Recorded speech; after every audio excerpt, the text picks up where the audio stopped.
All right, we are at 1 o'clock. Hello, everyone. Can everyone online hear us as well? So make sure we see the presentation, got the audio. Okay, looks like yes. We can confirm. Well, great. Yes, happy, wonderful Wednesday, and welcome to Evanston for those of you who made the trip down. So we're going to go ahead and for those of you who are here in person, we've got restrooms back that way. And then we also got plenty of snacks, and there's a little refrigerator over here if you want to grab some water, some soda, as we kind of go through the meeting today, and looking forward to going through our agenda. So to kick it off, I'm going to go ahead and ask Jennifer to do roll call, please.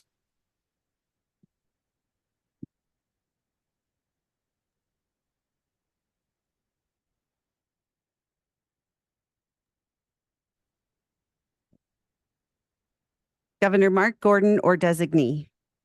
Sarah Dorenzo here. Josh Durrell or designee. Ron Goldberg here. Senator Fred Baldwin. Representative Ryan Berger. Here. Jim Engel. Present on Zoom. Ron Wild. Present and or accounted for. Tony Cross. Dick Smith. Vice Chair Eric Trowbridge. Present. Larry Fodor. Present. Michael Kircher. Present. Bria Hammock. Here. Fabian Librera. Tina Conley. Nathan Williams. Present. Philip Cornella. Brenda Morgan. Present on Zoom. Danny Bureau. Present on Zoom. Charles Wilson. Yes, here on Zoom. Tammy Johnson. Director Elizabeth Gagan. Here. Nikki Harper. Present. Mayor Matt Hall. Superintendent Degenfelder or designee. Dr. Michelle Aldrich present. Corinne Schmidt or designee. Corin Schmidt here. Katie Hogarty. Here. Travis Lawrence. Here on Zoom. Ben Moritz or designee. Laurel Ballard here. Mr. Chairman, you have a quorum. Great. Thank you, Jennifer. All right. So I think we have the Pledge of Allegiance next, I believe. So if you want to bring up the flag here, we'll stand and do the Pledge of Allegiance.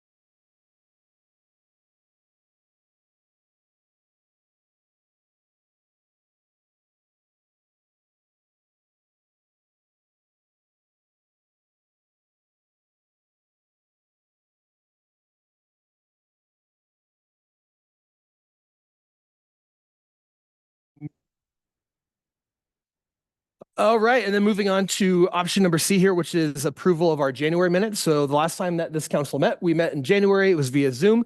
Hopefully all of you have had the opportunity to review those minutes, and I would also welcome a recommendation or a movement from this council to approve as written. So moved. All right, also moved by Mr. Ron Wild. A second? All right, seconded by Nikki Harper. Any council discussion? Hearing none, all in favor, please say aye. Aye. All opposed? All right, January minutes have been passed. Okay, I'll transition up to the front here.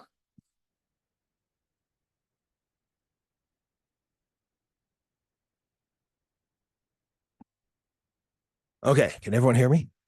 Yay! All right, good. Well, first of all, yes, welcome to Evanston. Really excited to be here for our Q2 Wyoming Workforce Development Council meeting.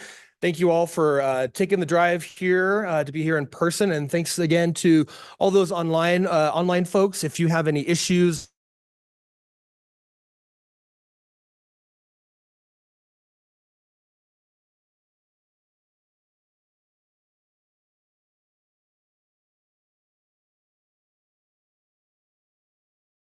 later this afternoon, we have a docu-series premiere. It's going to really highlight a bunch of different things, all made here in Wyoming. The Ryan brothers and Onlyco from Sheridan are going to be coming here shortly. So we'll do a docu-series premiere. And then as well as this afternoon, we have a really cool field trip. So we're going to be going to the Webster Mycology, which I heard about. I know, Ron, you've spoken about Webster Mycology. And so that's going to be a really good little tour. Again, that's one of my favorite things about coming in person in the council meetings is being able to meet local businesses, see what their challenges are, how we're able to help them. So we'll be doing that. So that's going to be from 4:05 to about 4:20, and then we'll go and take a break, get everyone checked into their hotel rooms, and then all of you are invited to join us for an optional dinner at the Japanese Steakhouse here in Evanston, and then we will resume after recess the meeting tomorrow. So I think it's good. Again, housekeeping, just make sure with your microphones, just kind of keep them closed. I know on the remote side, you need to be able to speak into your microphone. Just turn it off, make sure that you turn it off when you are done speaking. And yeah, I'm just really excited to be here. And also, I'm going to kind of hand it off as from, Fabian definitely wishes you all very well, but he was unfortunately unable to join us today. He's traveling. So I will be your acting chair for this council meeting. And also it is significant because we have a new director, and this is Director Gagan's first Workforce Development Council meeting. So definitely want to welcome Director Gagan to the new position. And without further ado, Director Gagan, I'd like to turn it over to you.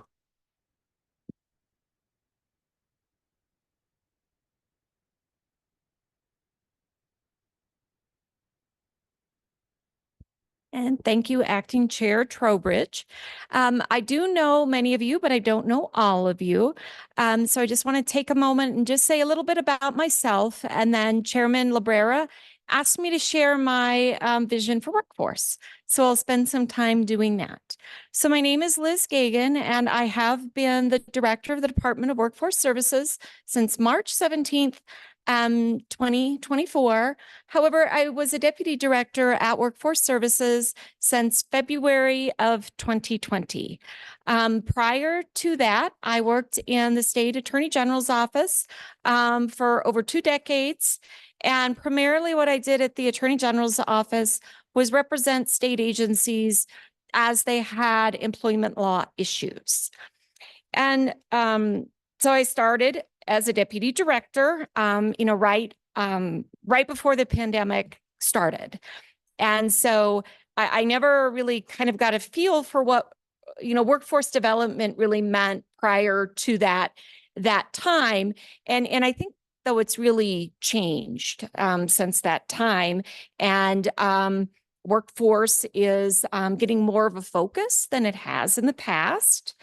And as we were kind of emerging from the pandemic, this focus on workforce happened. And Wyoming had already been, I think, kind of working in that way. Certainly our next gen partnerships are a way that Wyoming has upped its workforce development. Also the Wyoming Innovation Partnership. And, both of those two organizations really talk about collaboration between your workforce agency, between industry, and between higher education as well as K-12. And then we had, after the pandemic, all of this influx of federal grant money. And DWS is working on a lot of those grants. And really my vision for workforce is the reality of the workforce.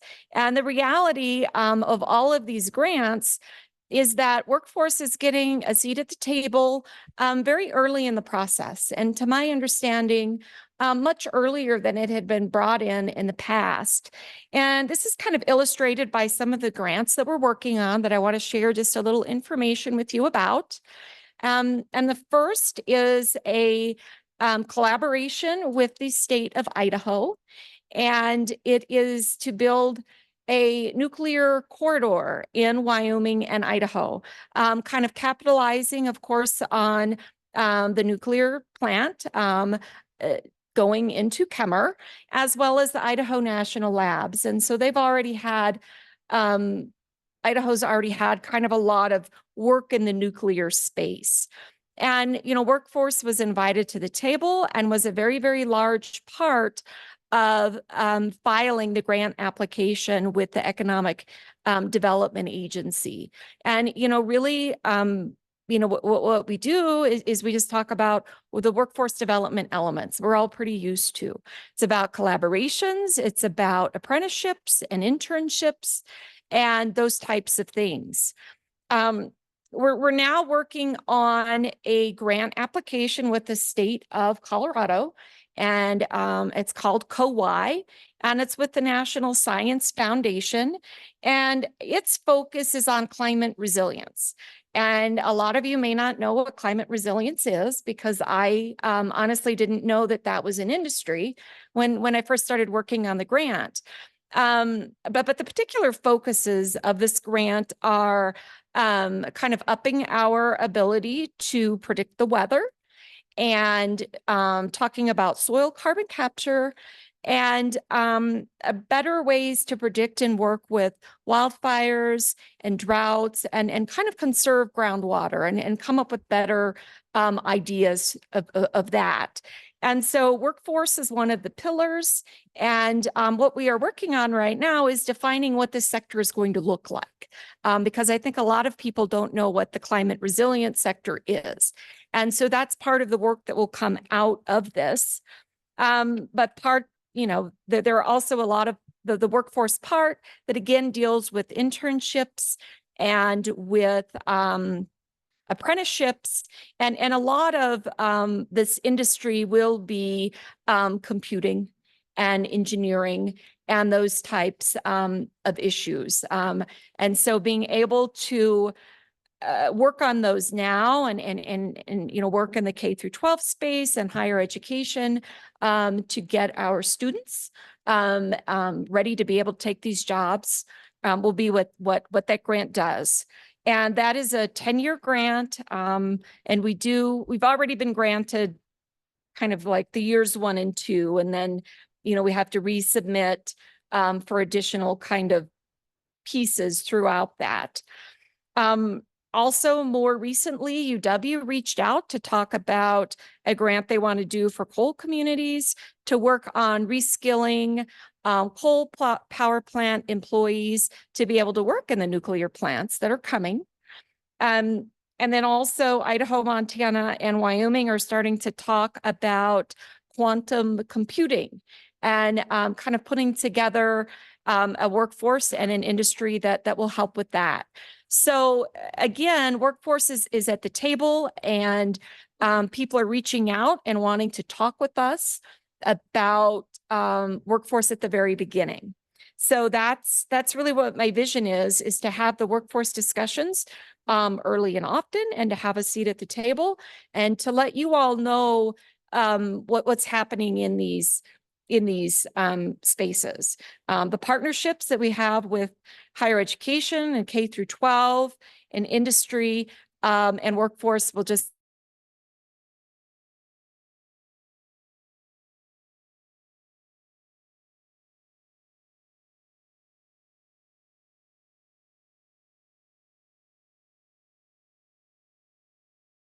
thank you. And for those of you who I haven't met, I'd love to spend a couple minutes and talk with you later. And by all means, if you have any questions, please let me know. Thank you. Great. Thank you, Director Gagan. Yeah, this is to your points, it's the next 10 years in our workforce are going to change dramatically, right? I mean, we're talking about quantum computing, nuclear energy, AI. I mean, you can't go to a conference today without AI being talked about in some capacity. And so I've been speaking a lot about AI, and it truly is one of those disruptive technologies where it's as significant as when the internet launched in the early 90s, right? So like we can't imagine a life or a time when the internet didn't exist, Wi-Fi. AI is very much the same thing. 10 years from now, I'm like, wait, you actually wrote that paper by hand and you had to do citations? I think we were talking about it this morning. So the workforce and the economy is going to drastically change over the next decade. And so, the vitality and the importance of this council is going to be even more important as we kind of navigate. It's new territory. I mean, AI is just every month you hear a new update. It can do this and it can do that. So really excited for what we're able to contribute in this space. And thank you, Director Gagan, for your future and the vision of this council. And yeah, we've got a lot of very important work to do. So, all right. Well, moving right along, I will welcome up Holly for a presentation and update on the workforce programs update.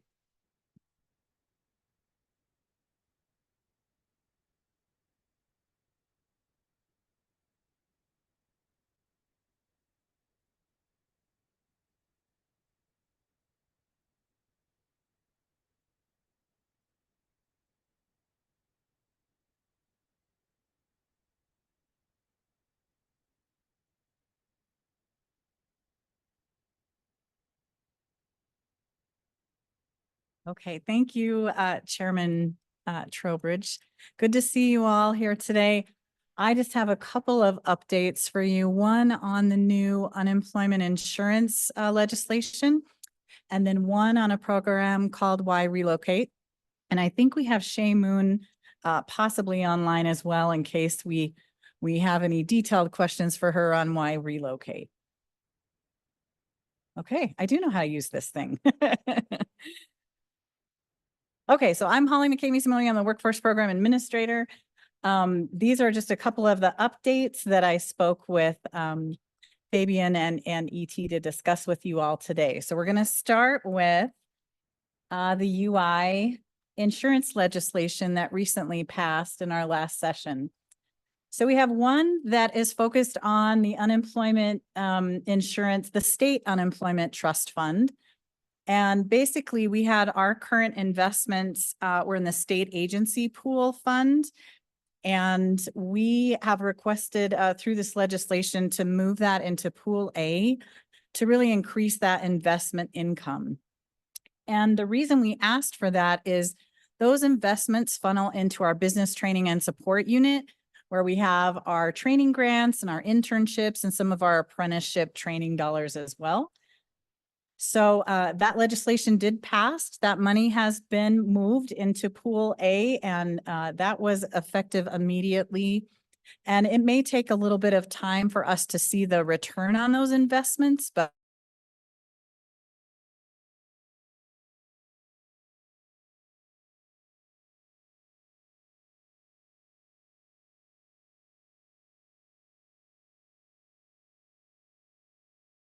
the federal unemployment compensation trust fund. So in Wyoming, we have two. We have a state that I just talked about, and then we have our federal unemployment compensation trust fund. This is actually the trust fund where the benefits are paid out to claimants, and it is federally required. It is significantly more solvent than most in our nation. We're usually in the top 3 in the nation. And so we were looking at ways that we could really help employers and make sure that we're allocating more funds to that business training and support unit. So there is a very detailed formula that we use for that federal unemployment compensation trust fund, and we're just reallocating a piece of that. So there's a non-charge, ineffective charged adjustment factor.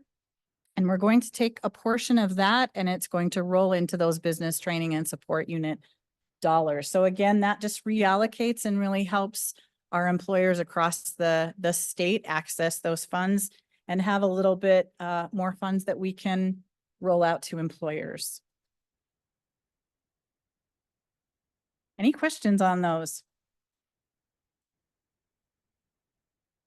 Holly, Yes. I don't have a question. I just have a comment. I just want to commend you at the department for how well you moved this through the process. Like, I mean, just a quick snapshot of what these do. It's excessively, it's really complicated and really complex. And you took the leadership opportunity to really get the JAC committee to understand the work that you were trying to do and the investment for workforce. And that paid off because this bill really moved through without a lot of amendments or discussion. Like, people were very well informed on it. So just nice work on planning for the future of workforce.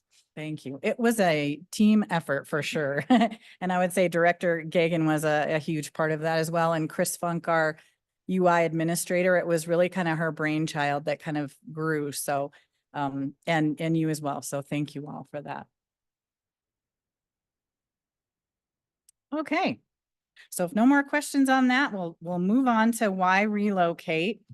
We have presented on this once before. It was many months ago. But there is new things happening in why relocate as well. So just a refresher, why relocate's an initiative to grow and diversify the workforce. And it's a collaboration with the Office of Tourism, the Business Council, State Parks and Rec, and our Harvard Growth Lab entity as well. So originally, Wyoming Grown launched in 2015, and it was really a pilot project to kind of see how we could look at our workforce shortages and help reach more people. Wyoming Grown is a piece of Why Relocate, and it was modeled after Choose Idaho and Dakota Roots programs. So if y'all know Haley McKee, this was one of her pilot projects and very near and dear to her heart. And she was trying to see how we could connect with people who maybe were from Wyoming and had moved away, maybe graduated from UW, and how could we recruit them back? So Wyoming Grown has its own website, and you'll see that in your slides. You can click on that link. It's going to now fall within Why Relocate. It's one piece of our initiative. And so that will tuck in there. So we have been operating Why Relocate and Wyoming Grown on pretty much a shoestring budget with no dedicated funding. And so when we did our budget requests, we did map out a strategy for Why Relocate. We were able to receive 1.7 million for every 2 years to focus on those strategies and initiatives to recruit those out-of-state workers. And it will really be aimed at a certain type of individual who maybe wants to work and live in Wyoming. And it's also focused on, with that Wyoming Grown piece, trying to recruit those who have left Wyoming to return.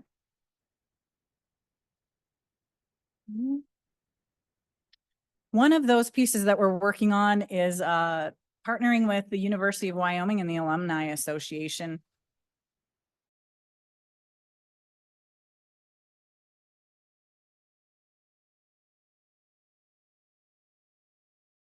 The Alumni Association has basic contact information, and we can send our information to them and they can get it out to those graduates. We can help get them connected with employers, different jobs we might have available, and just really try to entice them back.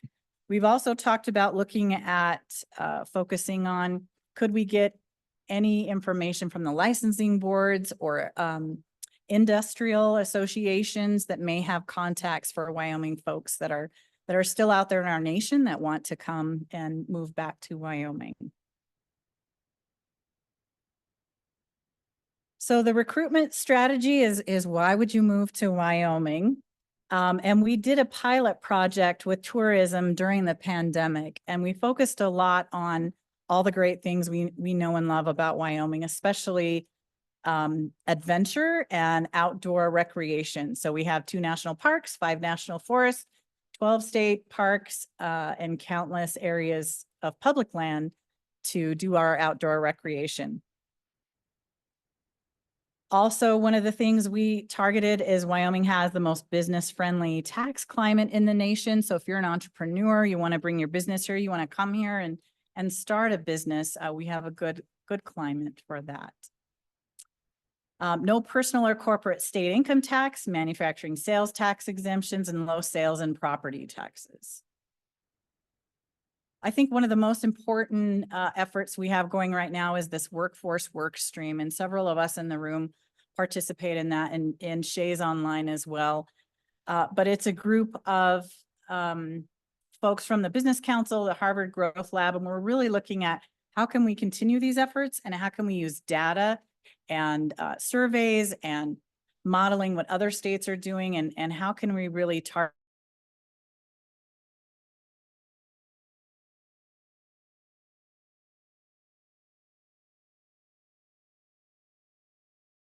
industries, a profile of someone who wants to work in those industries here in Wyoming.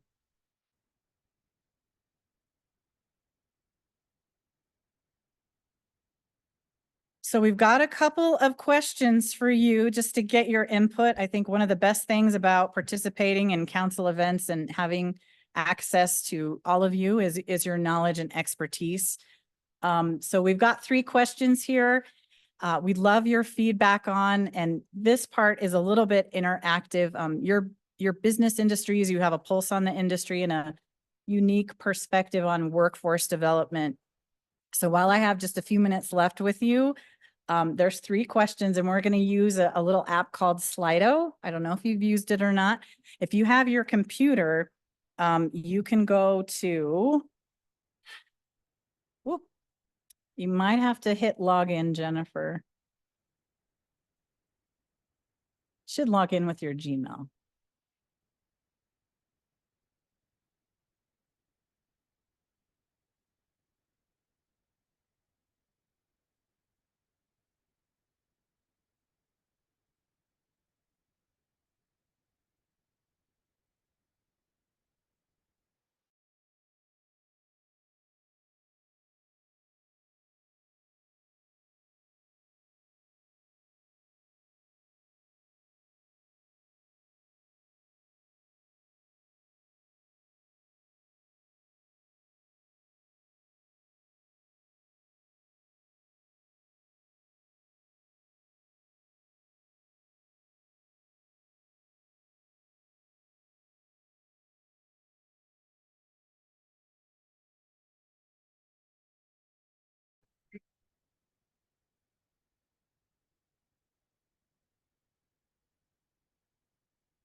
Well, that's okay if we can't get it. Just look at this one. So go to slido.com if you're on a computer, and then put in this number. You might also be able to scan that QR code with your phone. Did that work, Ron? Okay.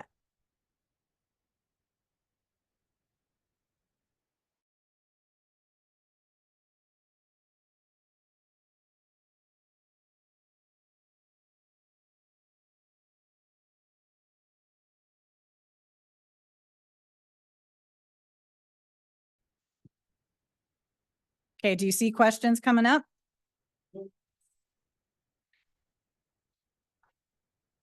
Wait.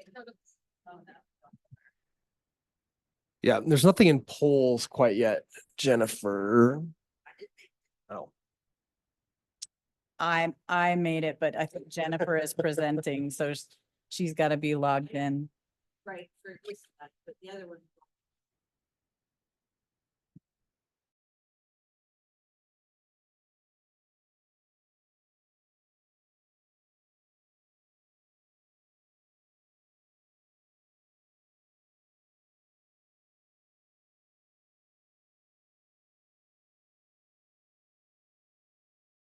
what is this loading thing? Slow moving, huh? Oh, that's right.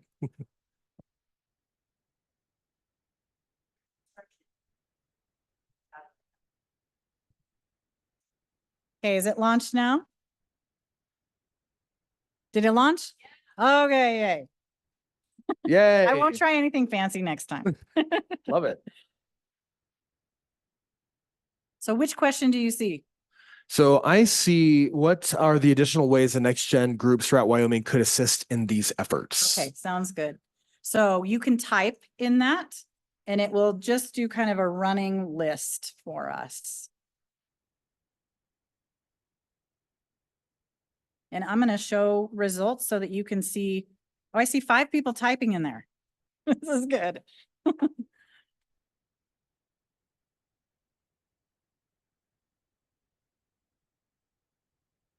So usually we can project up here, but I'll just kind of let you know if you can't see the results. We've got one comment so far that says wide open spaces, industry feedback, barriers, needs, challenges, success stories, and building more interactive partnerships with education. We have also got help identify targeted recruitment areas and needed skills.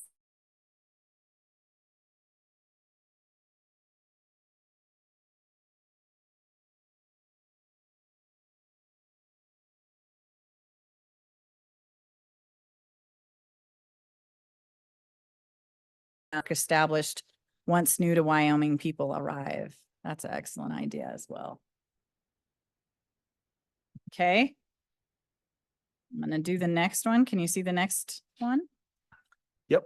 Okay. What do you think people would view as the most desirable thing about living in Wyoming?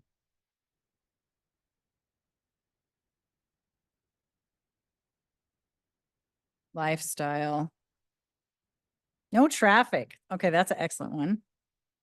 Access to outdoor rec, clean environment, sense of community.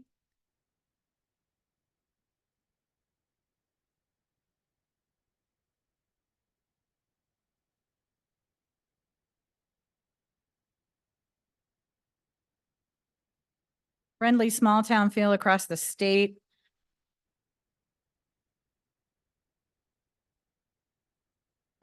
Residents get to shed hunt a week early.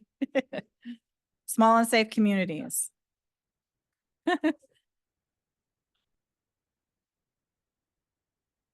outdoors. I think I missed one in here. No people, but that can be a diminishing return. Yeah.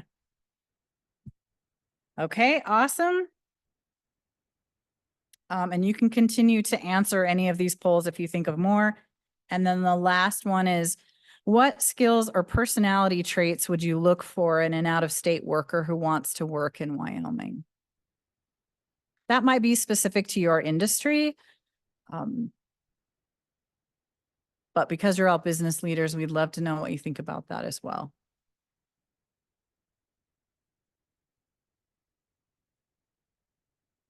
Resilience. I love that word. That's a good one.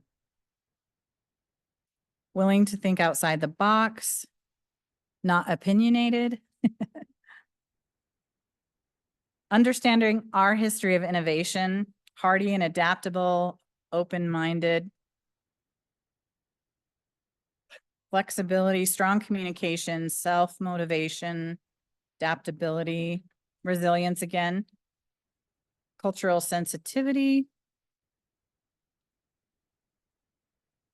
Love these. A lot of similar themes from you all. Creativity. Wide range of skill set. I think that's so true. Sometimes in our jobs, you wear more than one hat in small rural Wyoming. Problem solver, innovative, think outside the box, want to participate in community-wide efforts. Those are awesome.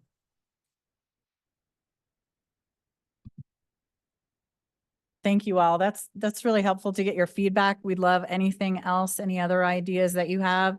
And even if it comes to you later. Here's our websites for Wyoming Grown and Why Relocate. Please know that those are those sites that we launched during the pandemic. We're going to be looking to focus on upgrading those. Also, you have, I think on the next slide, Shay and I's contacts if you need anything. And we're going to be continuing to work with that work stream and talk about what that looks for future planning. Our new funding is coming July 1st. And so we've got a framework to really launch something in healthcare and construction first and try to get the bugs out of those industries and then move forwards because it is ongoing funding for that. So any questions, any other feedback, any ideas you want to share? Dr. Aldrich. Thank you so much, Holly, for that. I'm just curious, as this gets up and going, I know we're really reaching out to like alumni from the University of Wyoming and adults, but have we thought about that it might be impactful to plant this seed with our graduating seniors in high school who are leaving the state to attend college? Because while doing the University of Wyoming alumni is great, some of our best and brightest go out of state and forego the Hathaway because they have other scholarship opportunities. And so I think that we would be remiss if we don't start earlier than University of Wyoming graduation. Yeah, I think that's an excellent point and a great idea. I think we could easily do that. We have lots of contacts with the different school districts and could get something like that going pretty quickly. Love that. Thank you. Yes. Aside from the Alumni Association and graduates from the University of Wyoming, with the high non-completion rate at the University of Wyoming, are there any mechanisms that allow us access to some of those contacts? So that those that didn't complete at the University of Wyoming, we could offer them alternatives instead of leaving the state. Yeah, that's a great idea too. I don't know the answer to that, but I would love to dig into that.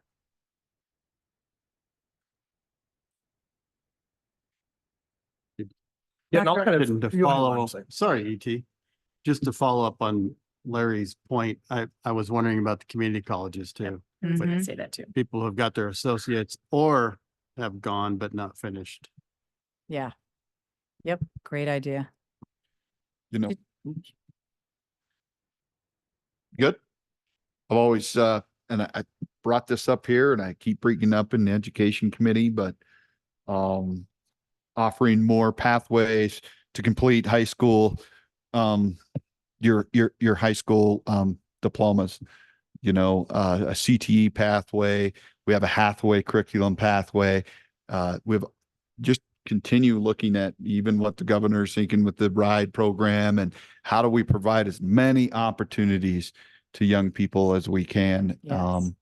And something I always think about when you think about workers or anybody wanting to come to Wyoming, and not just to come to Wyoming to work, but you know, if you look at what Coach Bowl did, and I have to go back to what he did, that finding that right recruit, because it takes the right person to come to Wyoming. Mhm. You have to love the winters. You have to love, you know, the uniqueness of the change in weather.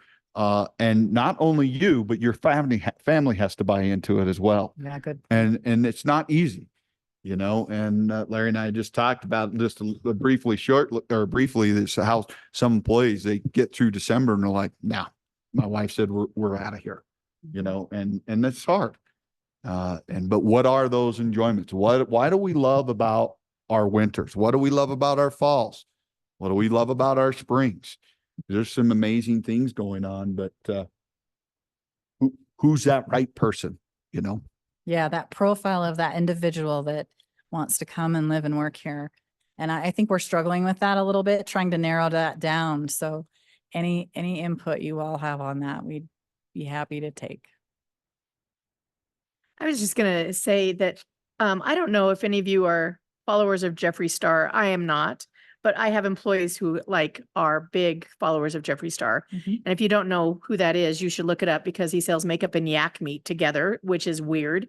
But he did a video or a TikTok recently about why he loves Wyoming.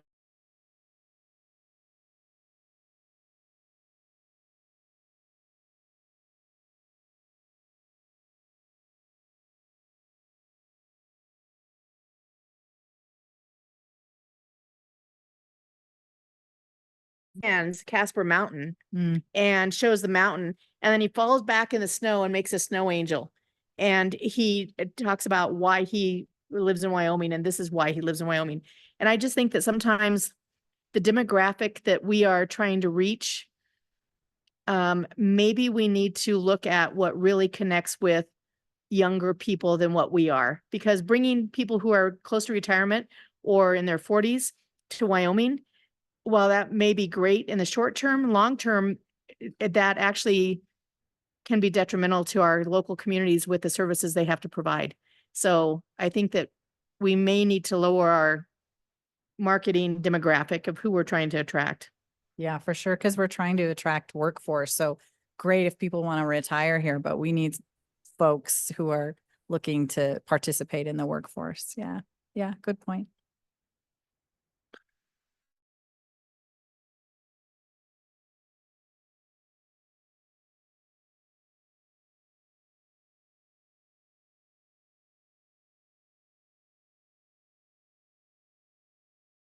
Up at Central High School in Cheyenne junior year that I was not staying. Like I was looking at colleges, like, get me out of here, get me out of here. Right. So I think it was Representative Berger, or maybe it was Euler, that mentioned that getting into those high schools is because that by that time they're already kind of getting their educational prep going. And, you know, a lot of them are not, maybe they're not looking at university wide, maybe they're not looking at the community colleges. So yeah, it's a very kind of personal topic for me. And then, you know, I've been back in Wyoming now for 10 years this October, and it's been so great to come back.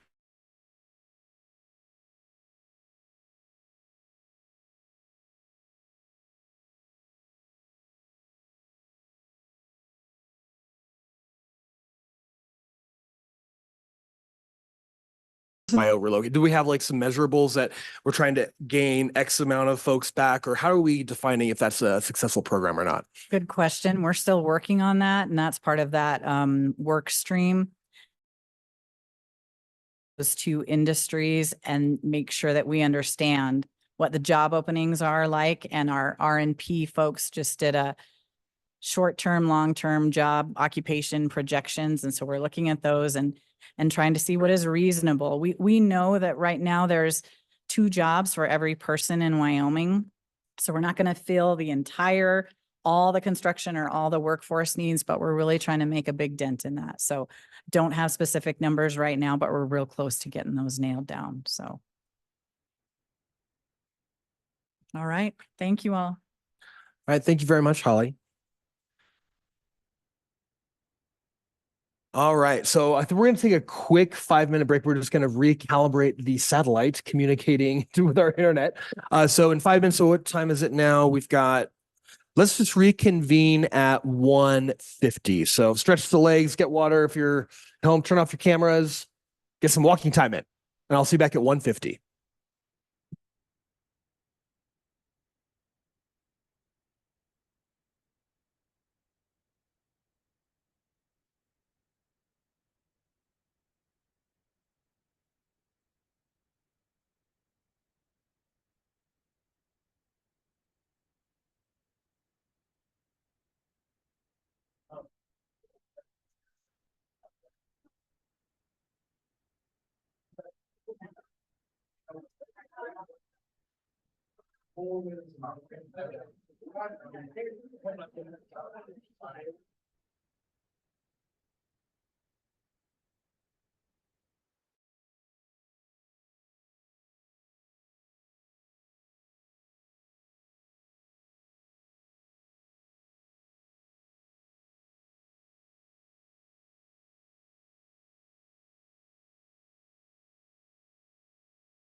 All right, we're going to start reconvening. So if you want to make your way back and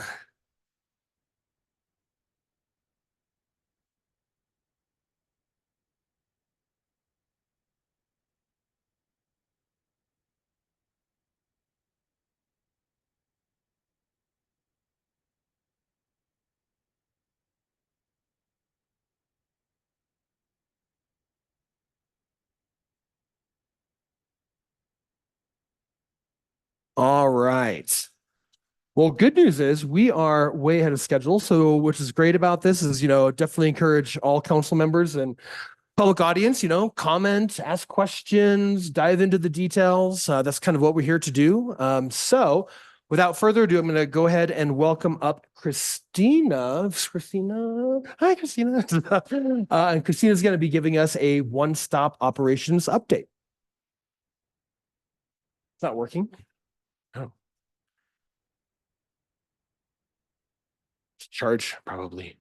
Can you just do the next slide? Yeah. Okay, we'll go old school. Try and do all these fancy things.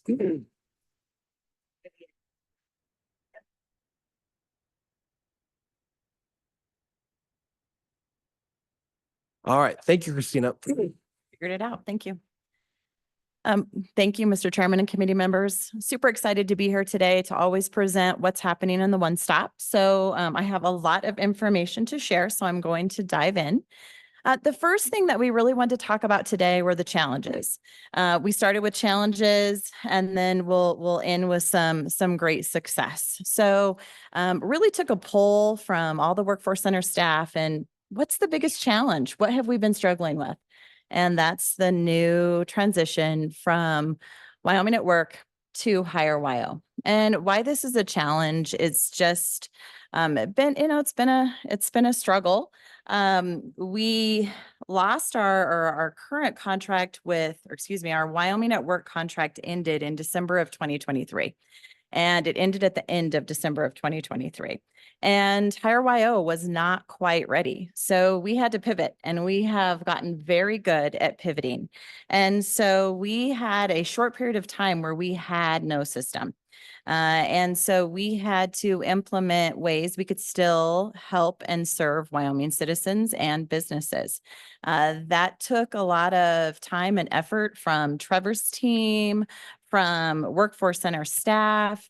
We created manual processes where we were creating spreadsheets and Google Forms to provide these services. We also moved to a phased approach. So we started with a rollout to ensure that all businesses could post jobs through the labor exchange. And then we moved to all job seekers being able to utilize the system to look for work. So that's been successful, and that's working well. We then moved to the case management part. So WYOA, as you know, requires a lot of case management. And that part is not completed all the way. We do have portions of it completed, and we can now check eligibility, complete assessments, complete plans, provide non-funded activities. But all of those funded activities we're still doing by hand. We're still completing Google Forms and tracking all of those things manually. So I don't see anybody from DWS Fiscal here in person, but I know they're on. We just want to give a big shout out to them because it's a lot of extra work for all of this manual processing. However, we have persevered and we have pivoted, and big shout out to the workforce centers. We have served 237 new participants during the time from January to now, even though we have been doing it manually. And we have processed over 2,458 agreements and vouchers during that time. So that is saying we're still serving these individuals. We're still meeting the needs of the Wyoming citizens and helping them, whether it's through training or whether it's through support services. So this has been a big challenge, but again, we're persevering and still meeting those needs. Next, I want to move to big news. So big news as it relates to employer services, which is the Wagner-Pizer Title III. We have conducted 10 job fairs during this last quarter all throughout the state. We have really implemented more individual job fairs. A lot of businesses, employers, like that one-on-one versus the big job fairs that you see pictures of that we've assisted with. And so an example of this success is in Casper. They started this approach not that long ago. And during the last quarter, they served 17 employers through that individual hiring events with much success. This also happens in many of the Workforce Center locations. And just a lot of employers appreciate that more intimate setting. We also had 7 rapid responses during that time, during the last quarter. And we didn't have actual rapid response events for all 7, but we provided that material to those businesses that were closing. The last item that we really want to highlight that we consider big news is the Premier Virtual. So Holly was a great advocate for us to purchase Premier Virtual, which is a virtual job fair platform that we will begin utilizing. And this is not just something that the workforce centers can utilize, but it'll be utilized throughout the agency. It gives employers another option. A lot of employers can't set up a fancy booth and walk away from their business all day long. So they can attend virtually. So we can have a hybrid approach to serve the employer's needs. Can I ask a question really quick, Mr. Chairman? What can you explain the difference between what a virtual job fair looks like and what just a website of job postings is like? Yes. Thank you, Mr. Chairman and committee members. Yes, I didn't actually provide pictures of this Premier Virtual, but it is an amazing platform. So many things can be done through that platform. It almost looks just like you having a booth at a job fair. So you actually can have a booth with your logo, with materials. You can have someone manning that booth. You can actually schedule appointments and interview people and have separate breakout rooms for interviews. The sky's the limit. You actually can post all of your jobs so that when someone goes into that booth, they can see all of your job postings. They can read through them. They can apply if you allow that to be an option, and you can also conduct interviews through that platform as well. It's almost better than an in-person career fair. Yeah. Now focusing on Wagner Pizer services for job seekers, we really are trying to streamline how we provide those basic career services. And you'll hear from the Rock Springs Workforce Center today. And they are really leading the path here on how we streamline career services. And so they've created some seminars for job seekers so they can really prepare before they go to a career fair. So really working with that individual and providing services such as, what are my strengths? How do I sell myself? What does that employer really want to hear from me? Is my resume working for me? Do I have the skills and abilities to interview? So they really spend time with that individual before those career fair events and making sure they're prepped and ready to go. They're taking it another step farther, and they're working with all the partners that you see here and providing actual mock interviews with actual businesses. So this has been a great success.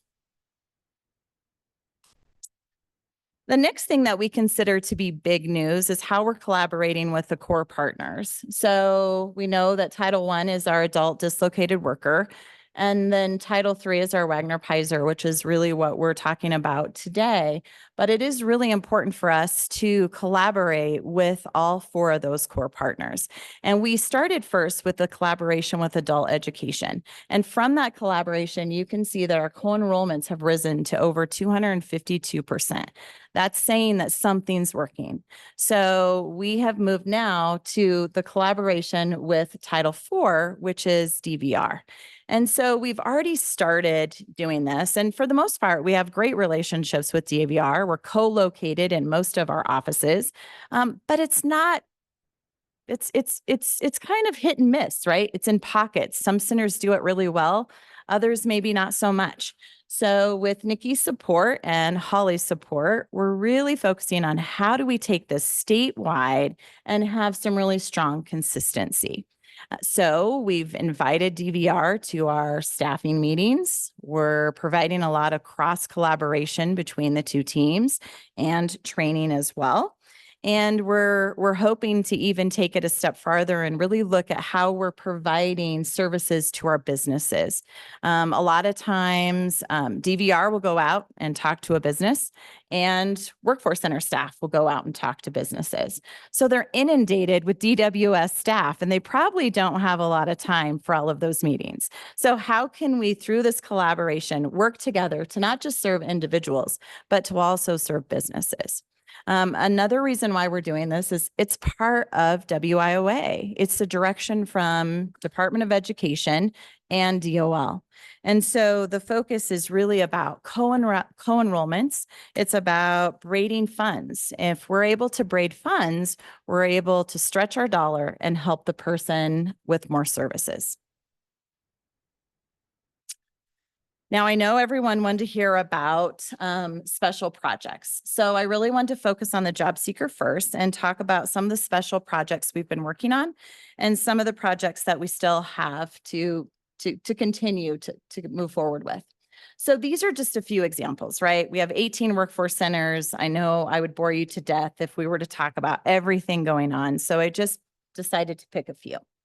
The second bullet point is something that we're super excited about. This is happening in Natrona County. I have to peek at my notes here so that I don't get this acronym incorrect. So it's RISE, and RISE stands for Real Individuals Serving or Striving for Excellence. And this is a partnership of many coming together to serve individuals before they're released from the county jail. And so we're actually going into the county jail there in Natrona County, and we're providing services to them. We're not the only one, right? There's a lot of businesses involved and a lot of other community partners, but it's a real holistic approach. So we're coming in and providing services such as assessments, so they know what their strengths and weaknesses are, what they like and what they don't like. What career services do they know and understand? What soft skills do they need help with, right? So those are some of the things that we're focusing on. And we're hoping that through that, before release, that we create relationships with these individuals and it'll be easier for them to find employment once they are released. The third bullet point is something else that we're also super excited about. The Riverton Workforce Center does have a great relationship with the Tribal 477 program. They've recently gone out and provided a lot of information, such as here's HireYO, here's how it works, here's how you register. Let's show you what you can do within the system.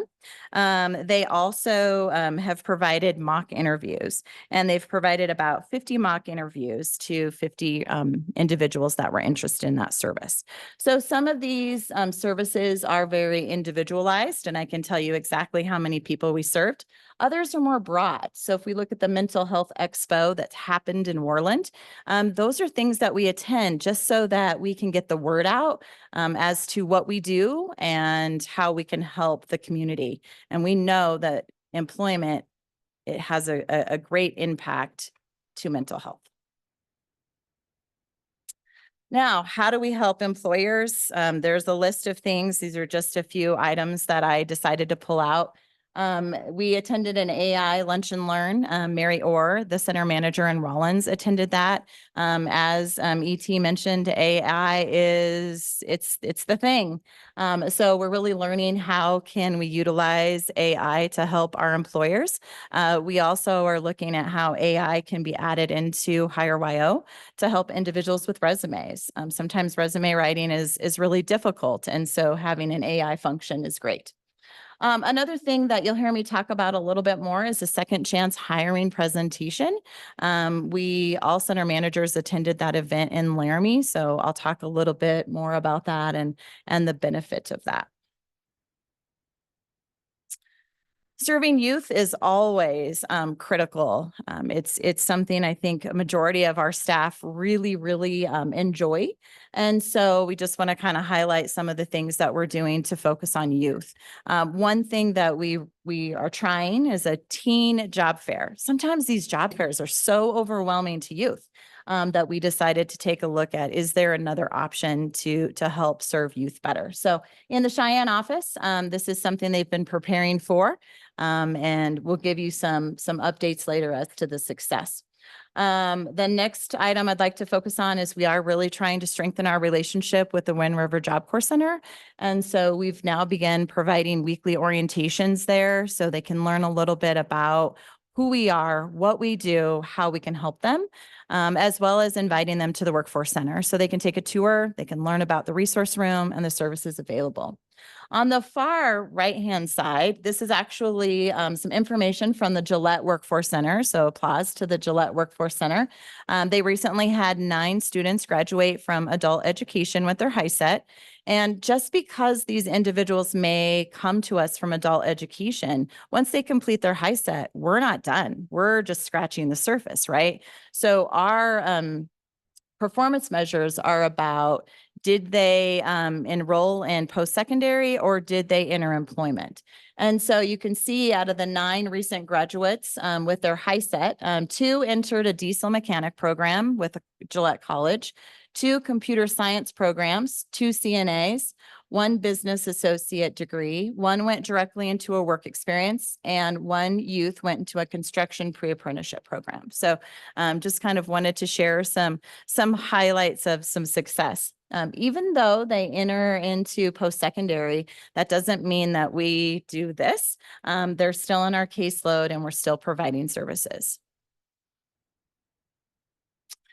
All right, let's talk about outreach efforts. I know that's something that we talk about frequently. I think I've talked a little bit about outreach through some other slides, but outreach is extremely important. It's critical to our success. And so for outreach, it's just about making businesses and citizens aware. What do we do? What services do we provide? And then from there, that leads to recruitment. Are any of these individuals that we've talked to eligible for any of our programs? How can we help make them possibly eligible for one of our programs?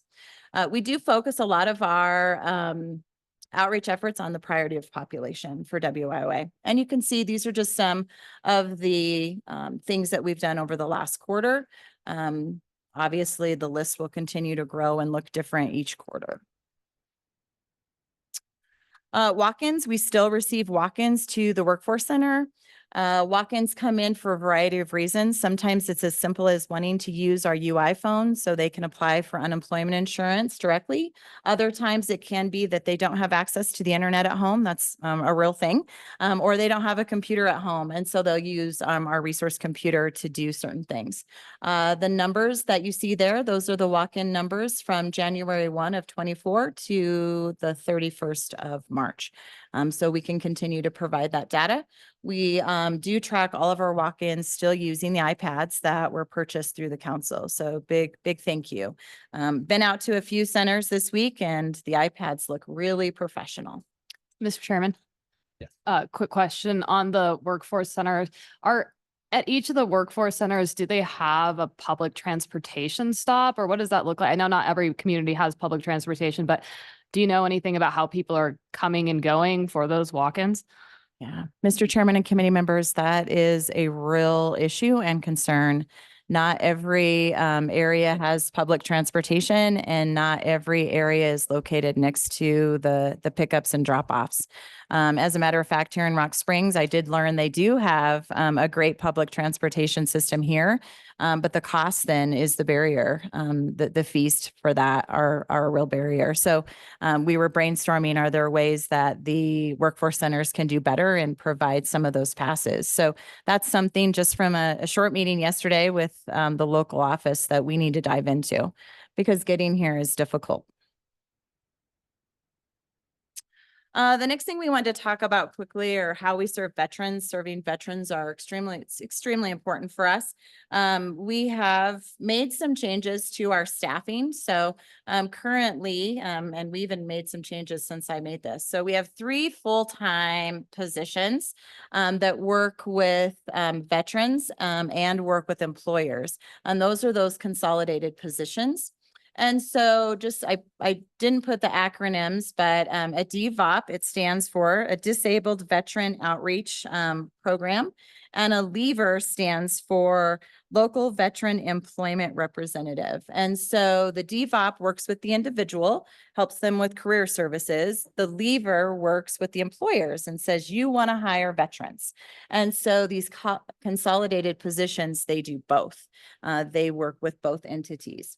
And so we have 3 full-time and then we have 4 part-time. The part-time employees, they are DVOPs and they work solely with the individual, and they lean into the business rep to help then, get that business or that individual connected with that business.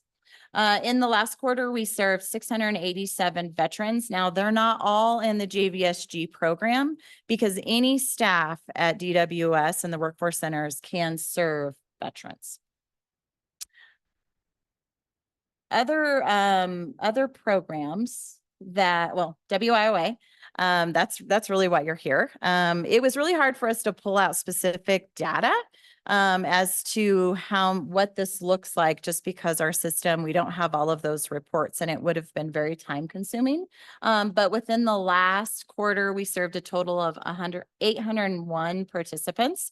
And we've really spent our time just looking at ways we can streamline with this new system. So the new system will encourage us to make things a little bit easier for our participants. Other things that we added in here, they are really important to WIOA because they're about our special populations. And so we wanted to make sure that you knew we were still serving and really working hard to serve the justice involved. So currently we have a total of 224 active cases. These individuals are also co-enrolled into our Wagner-Pizer program. And during the last quarter, we all attended the event in Laramie. This event was really eye-opening. The speaker really talks about the importance of hiring justice involved and really sees them as an untapped talent and really sees that we need to open our eyes to working with second chance employers as it's more of an economic solution to the problem. The other program that we wanted to talk about briefly was RCIA. The only reason I wanted to put this here is I believe there's a link in the actual PowerPoint that if you click into that link, you'll have access to our podcasts. We are using some RCIA funding to create podcasts about reemployment and unemployment insurance and what are the services that DWS provides to help you regain employment. What are transferable skills and how do we help you find a new job now that you've maybe suffered a dislocated event. So please look at that. We would love your feedback. We're going to be creating several of those podcasts and they're called Career Crossroads. We did get our new award for RCIA, so we were approved to continue to provide that service. This one just quickly talks about our TANF programs. These are programs that are considered priority of populations. So anyone that receives TANF funding or a TANF program, they're eligible for WIOA Title I adult services. So there's a great correlation between the two. And we do provide many TANF programs and services within the Workforce Center. This is also a new program that we provided over the last quarter. And this was the last ARPA program that we had in the workforce centers to roll out. And this was really just about, all those individuals that aren't eligible for WIOA, they're right on the cusp, but they can't meet that income requirement or they don't have that special priority of population.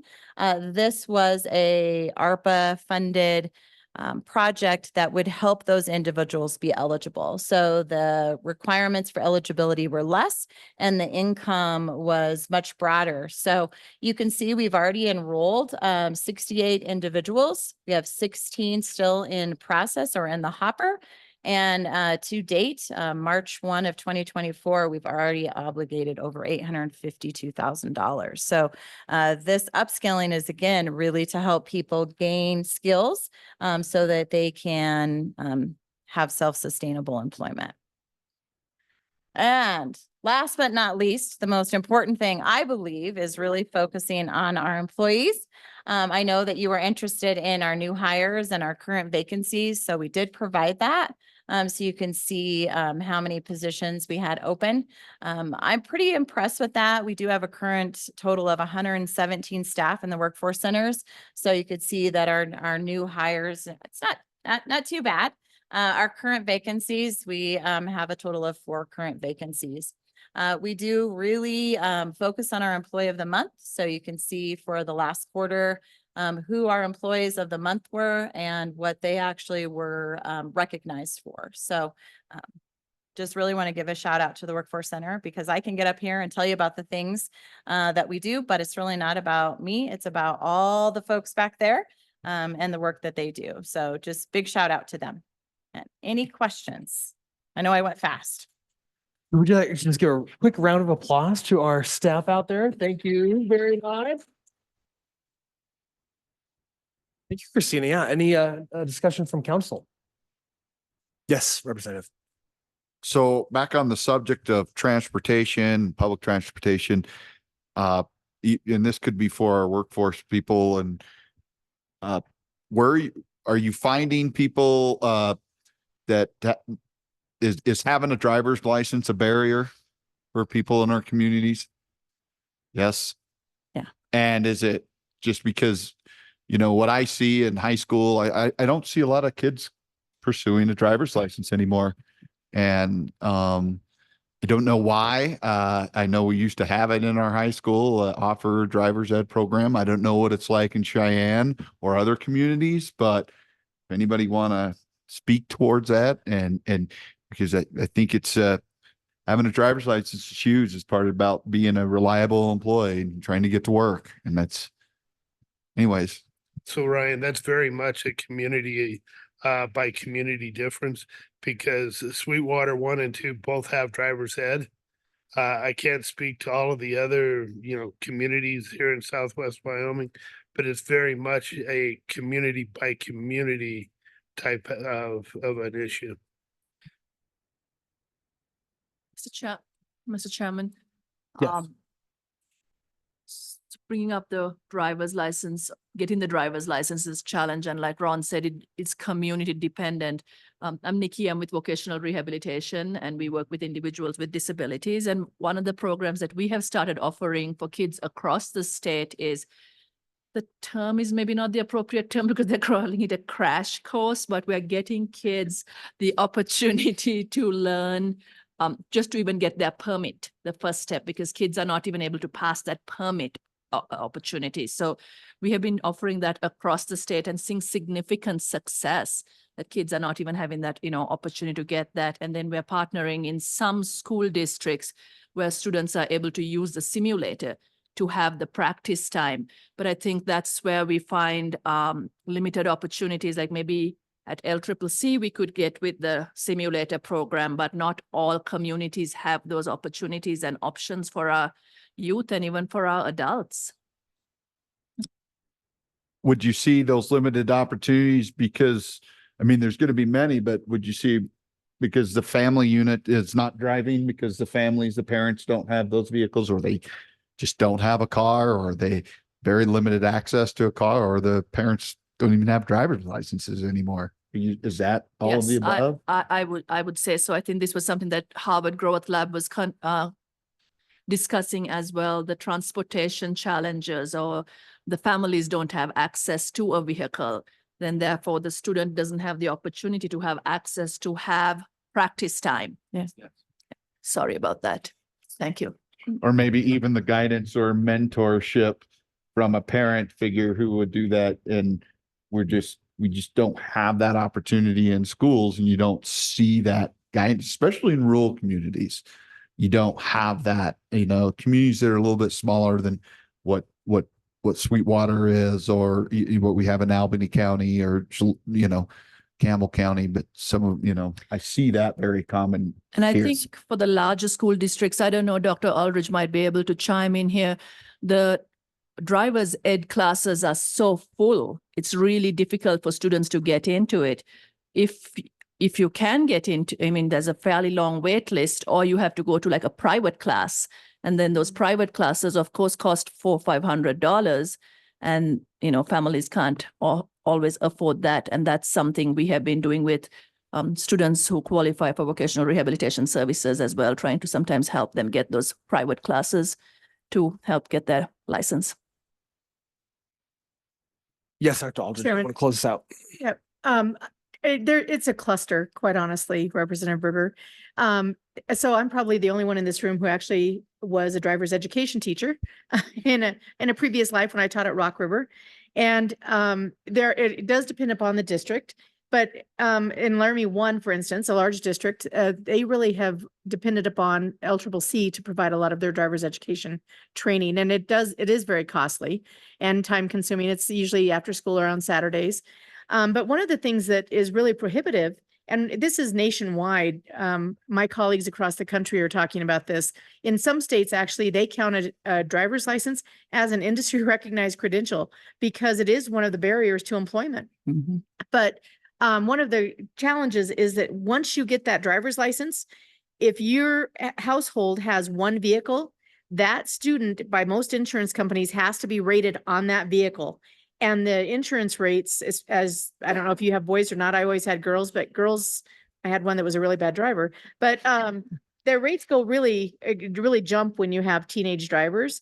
And the other challenge can be,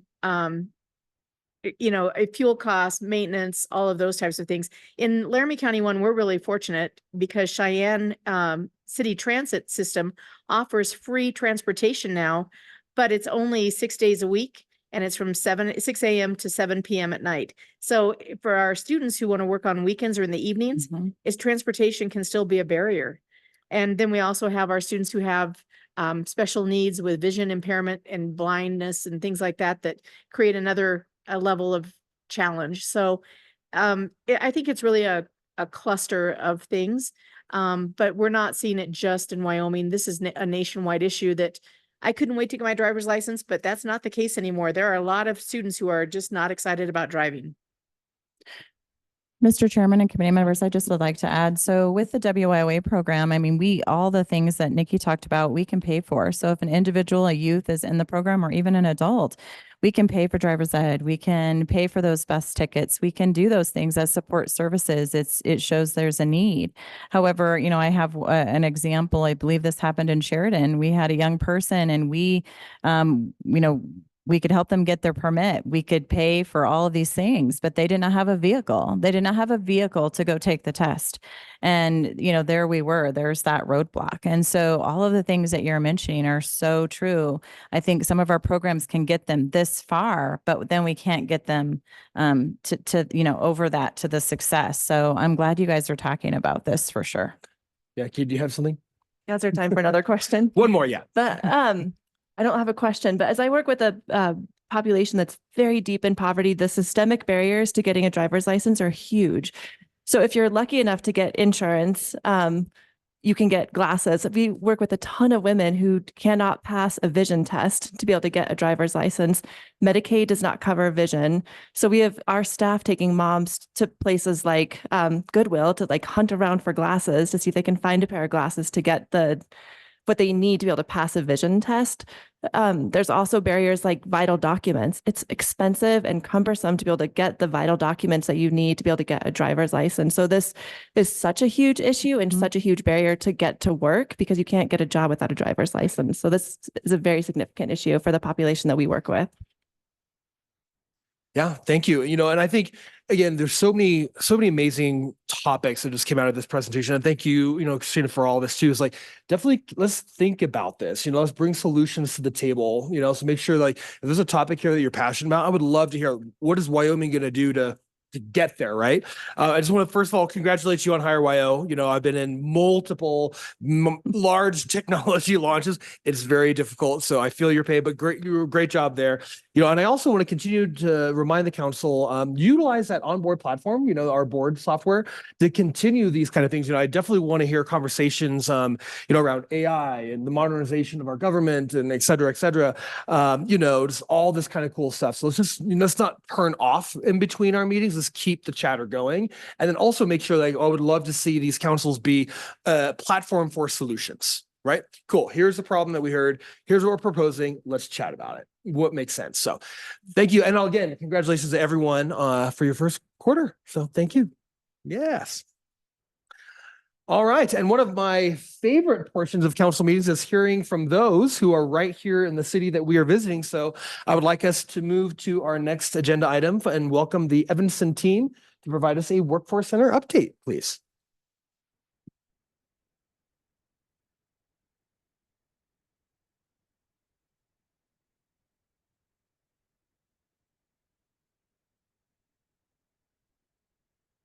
Good afternoon, Mr. Chairman, members of the council. I'm Tom Soproni. I am the center manager for the Evanston Workforce Center, the Kimmer Workforce Center, and the Jackson Workforce Center. Okay. Thank you. Oh, yes, just a quick bit of housekeeping. Just talk into your mic so that our online folks can hear you. Thank you. So I'd like to welcome everybody to Evanston today. For the members that are here today, I would hope that you would take some time to enjoy our community. If that is going for a walk down at the Bear River State Park, looking at where the elk and the bison roam. I'd just be a little careful of the river. It's running pretty high today, I noticed. So, but I would ask you to take some time and enjoy our community. Please consider it your home. Additionally, if you have the opportunity, I would encourage you to visit the Evanston Workforce Center if you haven't ever done that. And I say that because it is going to be on the way to your tour this afternoon. You're going to go right by that Workforce Center. So if you haven't had the opportunity to stop in there and see that office, please do. It's at the bottom of the hill as you head out of town towards your mycology tour. So that would be great. With that, I want to touch briefly on just a couple things today. Happenings around the area. And also, as we often spotlight program successes, I'd like to introduce some of our staff members and talk about the amazing job they do and the amazing work they do in the Workforce Center statewide. So first, I'd like to talk a little bit about things that are happening in our area here. Obviously, one of the biggest things that's happening in Southwest Wyoming is the Natrium plant and coming online and what that's going to look like.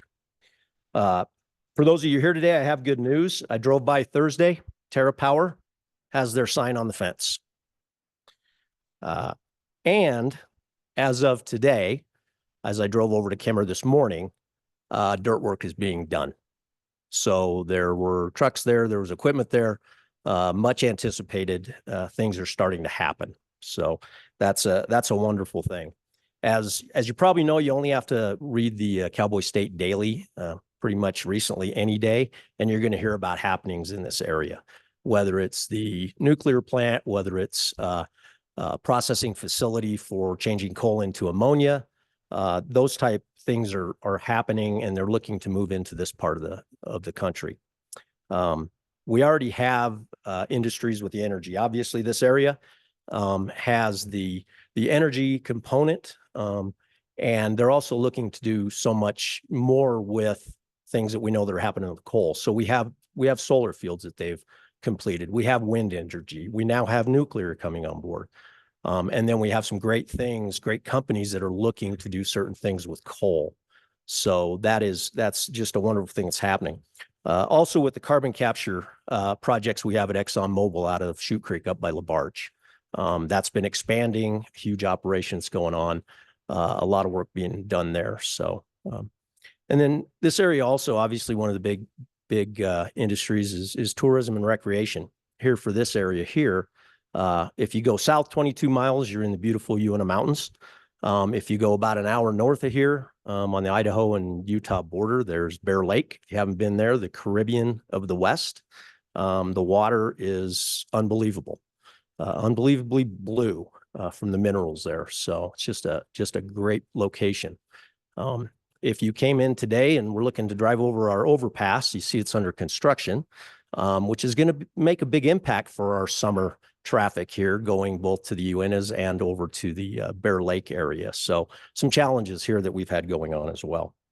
Along with the projects and processes that are going on or looking to come in the area, obviously for small communities, infrastructure becomes a problem, and Kemmer's no different. They've been looking at it for a while, trying to figure out accommodating a lot of these industries that are going to be coming in here, starting construction and things like that. So they are working. I can tell you, the city and the economic folks over there are working with a couple different developers that are looking at some housing. Again, if you read in the Cowboy State Daily, they're talking about some different kind of housing they're bringing in, whether it's single family housing, whether it's multi-level housing, as well as some commercial industries that are coming in the area. So all of this does have an impact on surrounding communities as well. So overflow of housing needs and things like that are going to happen in and around the Evanston area as well. So we're looking at things like that. I know Rocco O'Neill from the city economic board is going to talk to you tomorrow, so I won't take all of his thunder on things happening, but he'll talk about some of the things that are happening around here as well. But I will say that since we're here at the Roundhouse, and the second half of the Roundhouse is over here and under construction right now, there is a brewery coming in. Shades Brewery from Utah is starting to complete a project over there, so that's really fun for us to know. So, and if you haven't had the opportunity to really walk around, if you haven't been here before to the Roundhouse and the rail yards, I would encourage you to take a walk around. It's historic buildings. It's just a real nice area, as well as our downtown area right here. So what does all this mean for our workforce centers? We have people coming in asking about these jobs that are coming on board, whether it's seeking to file an application for a job, seeing what jobs are out there, needing help with a resume. And this is where our workforce staff comes in. These are the folks that do the heavy lifting in our offices. Whether it's a workforce specialist, whether it's an office support specialist, whether it's somebody that does our business representative, works with our employers, they all do the heavy lifting in our office, and they all talk to folks that walk in. Our business reps help meet the needs of employers. Our case managers work with individuals through WIOA programs in getting them work ready. And many of our staff, they all wear all of these hats at once. Just because of the logistics in our workforce centers, they all wear any given day any of these hats. Talking to a business, talking to a person that has come in the office to have some unemployment assistance, or they're helping them in one of our WIOA programs. Here in a minute, I'll introduce you to some of the staff that we have here locally, but realize that each and every one of the workforce centers has these vital positions in the office. And although the faces and names will change, the exceptional service they do in Evanston and Kemmer is the same great work they do in Gillette, in Laramie, in Lander, in Riverton, in any of our workforce centers. So with that, I just ask, and we kind of looked back at them before, but I'd ask that the staff please stand up that's here.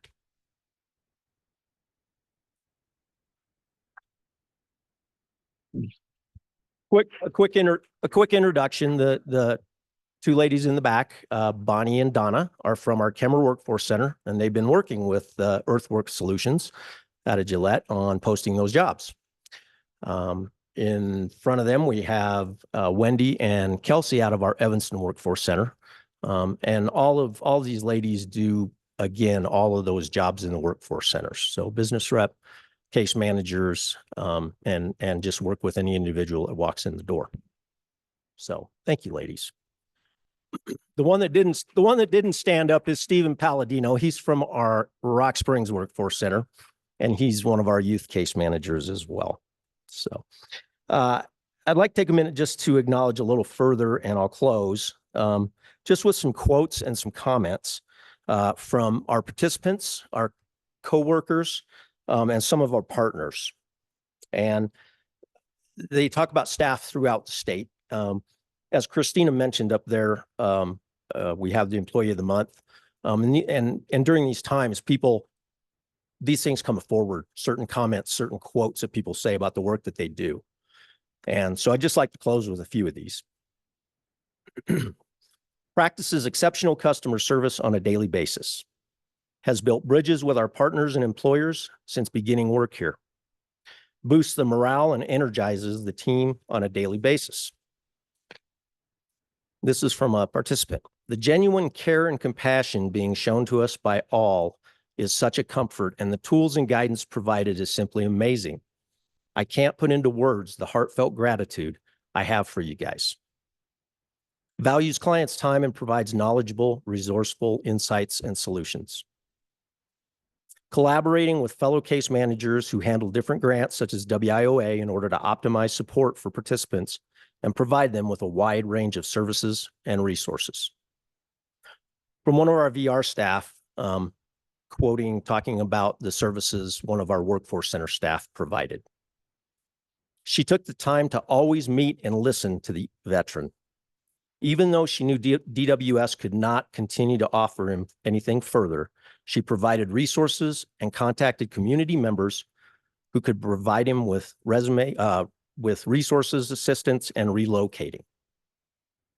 And then she quoted, "I wonder if that veteran knows what a guardian angel she is for him."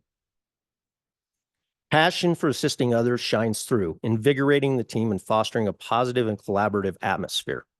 Working alongside him is an absolute delight, and his remarkable attitude only enhances the overall experience. Her proactive approach in overcoming barriers showcases her commitment to deliver outstanding service. We are fortunate to have this valued individual as a team member. And this was from an individual that happened to be in the workforce center observing staff. Staff was being so kind, patient, understanding, and helpful to a woman who was with her child and in great distress.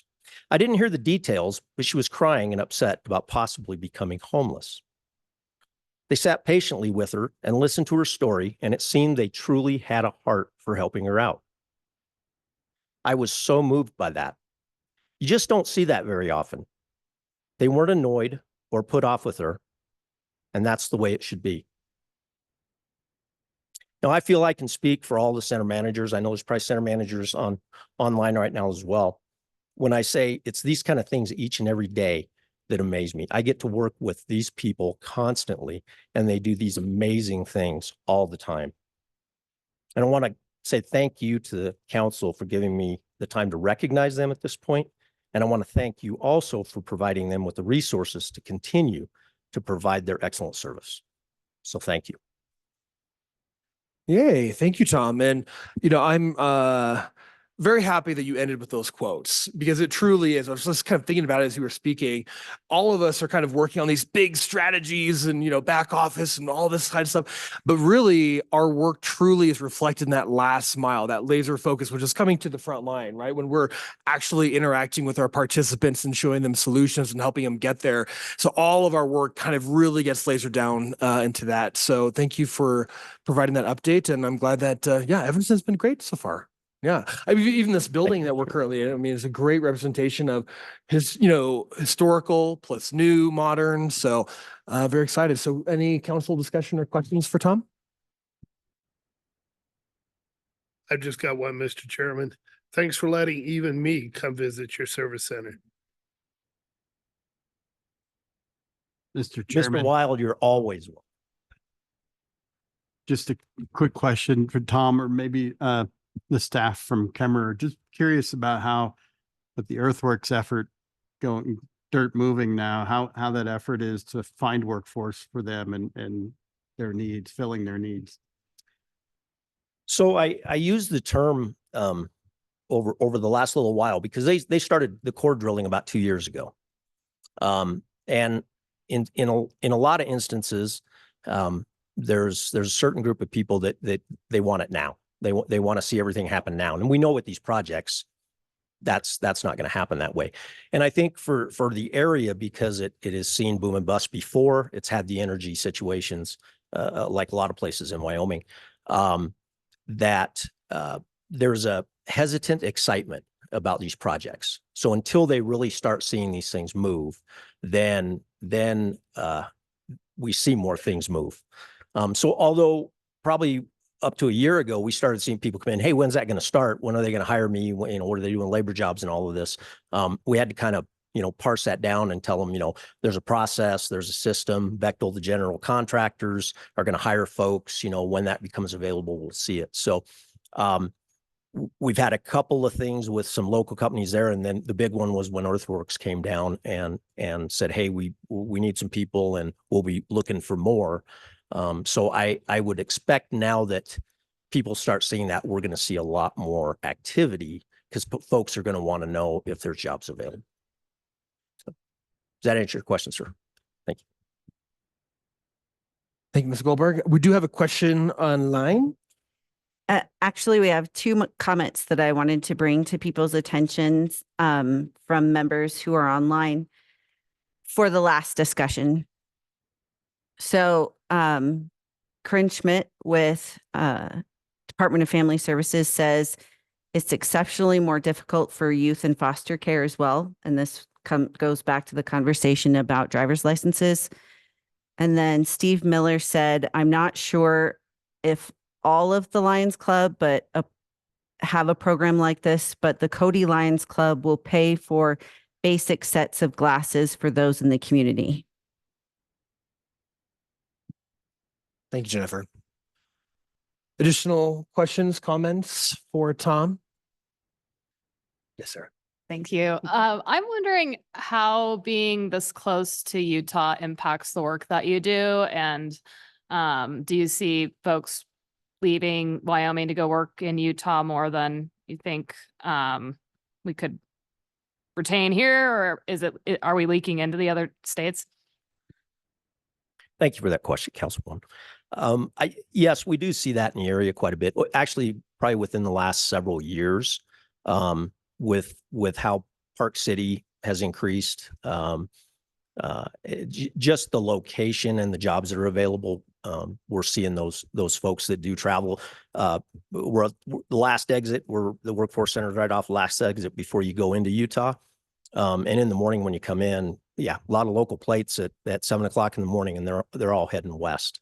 So we do see that a lot, and we do have some of those individuals from Utah businesses come up and ask about, saying they have jobs available for that. So I hesitate to say it this way, but with everything that's happening on the Wasatch Front, I really see this area being largely impacted more from that workforce status going that way, but also what's going to be developing here just because of everything going down there. When you drop off the canyon and go through Colville, I mean, the projects they got going down there, the housing they're building and everything else is booming, and it has to eventually get here. They're gonna run out of everything down there, and they're gonna have to move this way as well. So I think we'll see a little bit of both, but we do have that happening here quite a bit.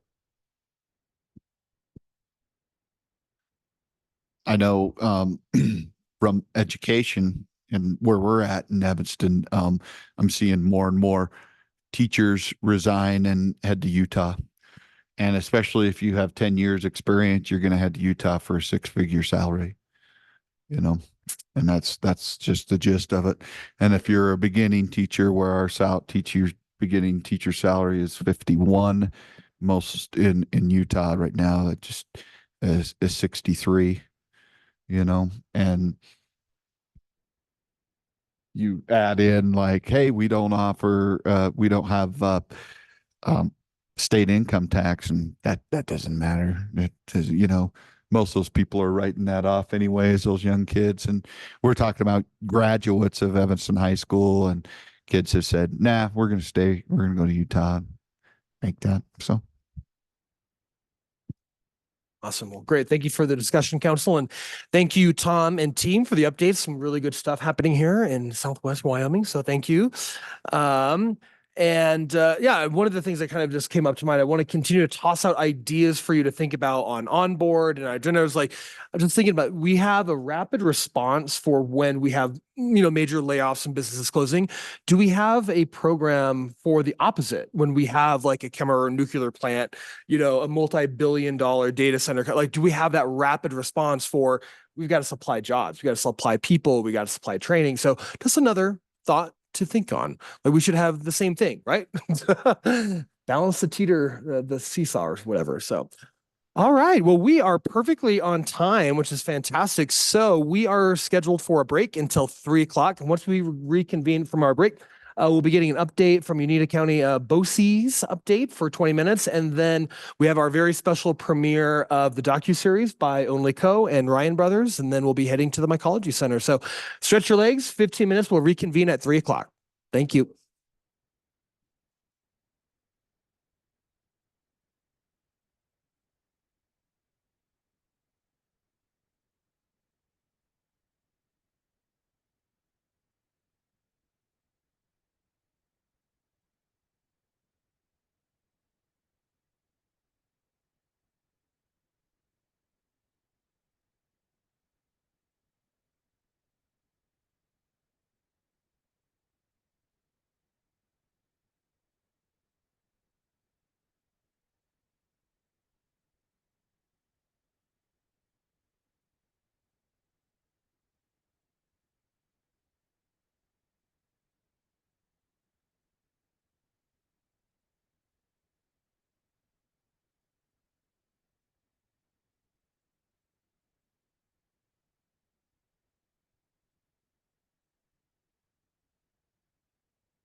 Okay, so,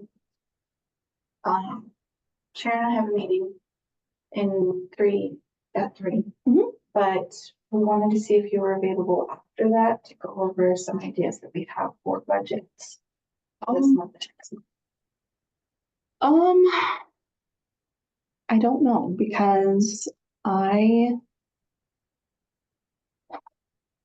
know there's that, sorry, development council.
Uinta BOCES provides the WIOA Title II services. Sorry, a little nervous today. Title II services for adult education, which includes the academic instruction in all areas of the HiSET exam, career readiness training, life skills training. We do counseling and mentoring with our students, and we do some wraparound services as well, just to make sure that they can be successful in the program. A lot of these youth come from very low income. We have some youth that are experiencing homelessness, so they need that extra support in order to actually remain in the program long enough to finish. The Department of Workforce Services provides both WIOA Title I youth services and WIOA Title III Wagner-Pizer. They're also great with the counseling and mentoring these students as well, so they have it coming from both sides. They have the support at the BOCES Center and they have the support at Workforce. They help with workforce experience placement and job training opportunities. And we've had several in the last year that after they finish their high school equivalency, they go right into a job training opportunity through Western Wyoming Community College. They also do help us by providing a partial reimbursement for our Boost instructor. That is one component of our program that makes us successful is we have a dedicated Boost teacher. They're not mixed in with the rest of the population. They are in their own cohort. They provide themselves peer support and motivation to keep coming. So there are several components. We do a lot. The course is 12 weeks, 20 hours a week, and we jam pack a lot in there. For the high school equivalency preparation, which is the first component, we do our pre and post testing on TABE, which is the test of adult basic education. We do our instruction, and our teacher is back here. She's been with the program since its inception, and she's a big reason it's so successful. So if you have questions, she'll answer them for you. We incorporate our employability and social capital skills into the instruction, digital literacies incorporated, and we contextualize the instruction to meet the needs of the students. The work readiness training includes career exploration. We start with an interest inventory. We do career pathways. The state adult education director has given us some career pathway maps that we've incorporated into our career exploration. It kind of shows them these are entry-level jobs in this field and goes up to the highest level jobs in this field. So it kind of gives them an idea of where they can go and the training needed to get there. And we talk about that training. We talk about where they are and where they want to be. And we create an individualized education and career plan to help them envision moving forward. Our average age of these students is 17. So they're very young. A lot of them don't see very far in the future. They're focused on let's get this high school done and let's, then move on. So we try to help them see past just the high school equivalency so that they have a goal and a direction when they leave our program. We give them all a work ethics course, Bring Your A Game to Work, which talks about all the things they need to be a successful employee. So attitude, appearance, and the other A's that I don't know right now off the top of my head. But all those things, to be on time, to show up consistently, to have a good attitude, some conflict resolution, those skills that sometimes are lacking in the youth. We have a specific customer service skills course that we teach, including answering the phone and how to promote Evanston. And this was included at the request of local employers because they found when people came to Evanston, they'd go to the hotel clerk and ask what's to do, and they'd say, oh, there's nothing to do here. And so we're teaching them how to promote Evanston and say, yes, there's a lot you can do here. And Tom mentioned some of those things that are around in our area. We help with the resume preparation, and even 4 or 5 years later, we have students coming back to update those resumes. So they really form a bond with us and they rely on us and feel comfortable coming back. We talk about dressing for success. You don't show up at your interview in a sloppy hoodie and torn jeans. You dress so that you're ready to go to work that day. And also interview skills, and then Workforce sets up mock interviews for our participants. In this last group, we had a group of 9 students. 2 of them received job offers at our mock interviews. So we really are trying to push them forward. The life skills training, again, these come from very low socioeconomic backgrounds, a lot of them, not all of them. Their home lives are unstable, so we try to teach them some life skills. So including financial literacy, now that I have a job, what do I do with my money? Goal setting, and that goes both career goal setting and personal goal setting. So they learn to work for something in their life. The UW Extension comes over and does a sensible nutrition class with us. They cook every week so that they learn the basics of nutrition and how to cook. SAFE is our local, what would you call it? Domestic Violence Center. And so they come and they do a presentation on dating violence and relationship safety. We also do a sexual harassment, which I didn't mention as well in the work readiness training, so that they know how to have those healthy relationships and red flags to look out for and so forth. They are certified in first aid and CPR. We have an industrial safety training center on site, and so they can receive other certifications as well as needed according to their job and career goals. Defensive driving, and then others as needed. So if we have somebody that has a definite hygiene problem, they get a class in hygiene. And so we address their particular needs. And a lot of time that's a one-on-one talk with them. These are the skills you need to be successful and to move forward. So with this program, and I'm very brief, I'm a scientist by training, so concise. With this, we went from 6% overall success rate to 91% overall success rate, and that's since 2009. We've enrolled 320 students since then and have 290 that have completed. We average about 20 a year. We keep our class sizes small. There's a lot of one-on-one instruction that goes on with these students and our instructor. That also helps with the success rate. This year, we had 19 participants. All of them completed their high school equivalency. We had to survey them for employment because I don't have access as a local director to the match.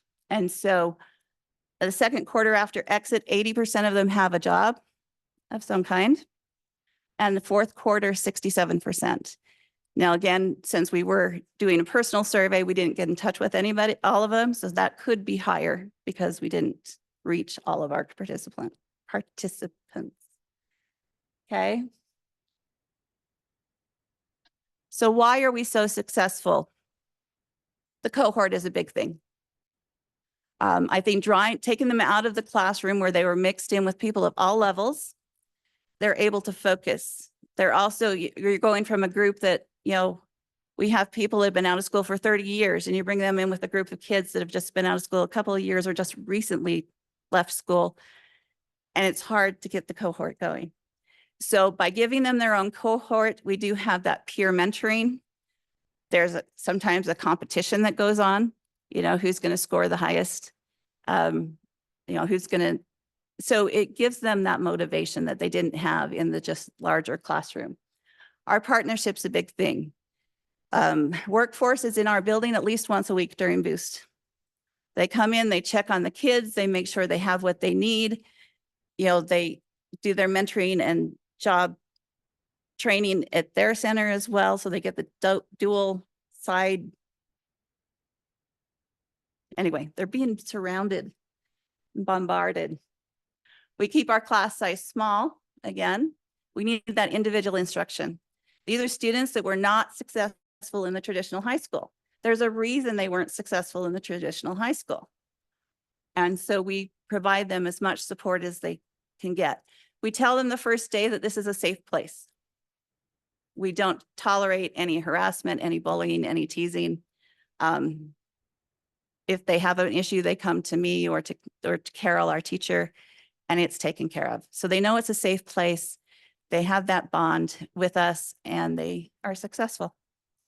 We do have an educational functioning level requirement for entry into Boost, because again, if I had students at level 1 and 2 and with the rest of them, they would slow things down.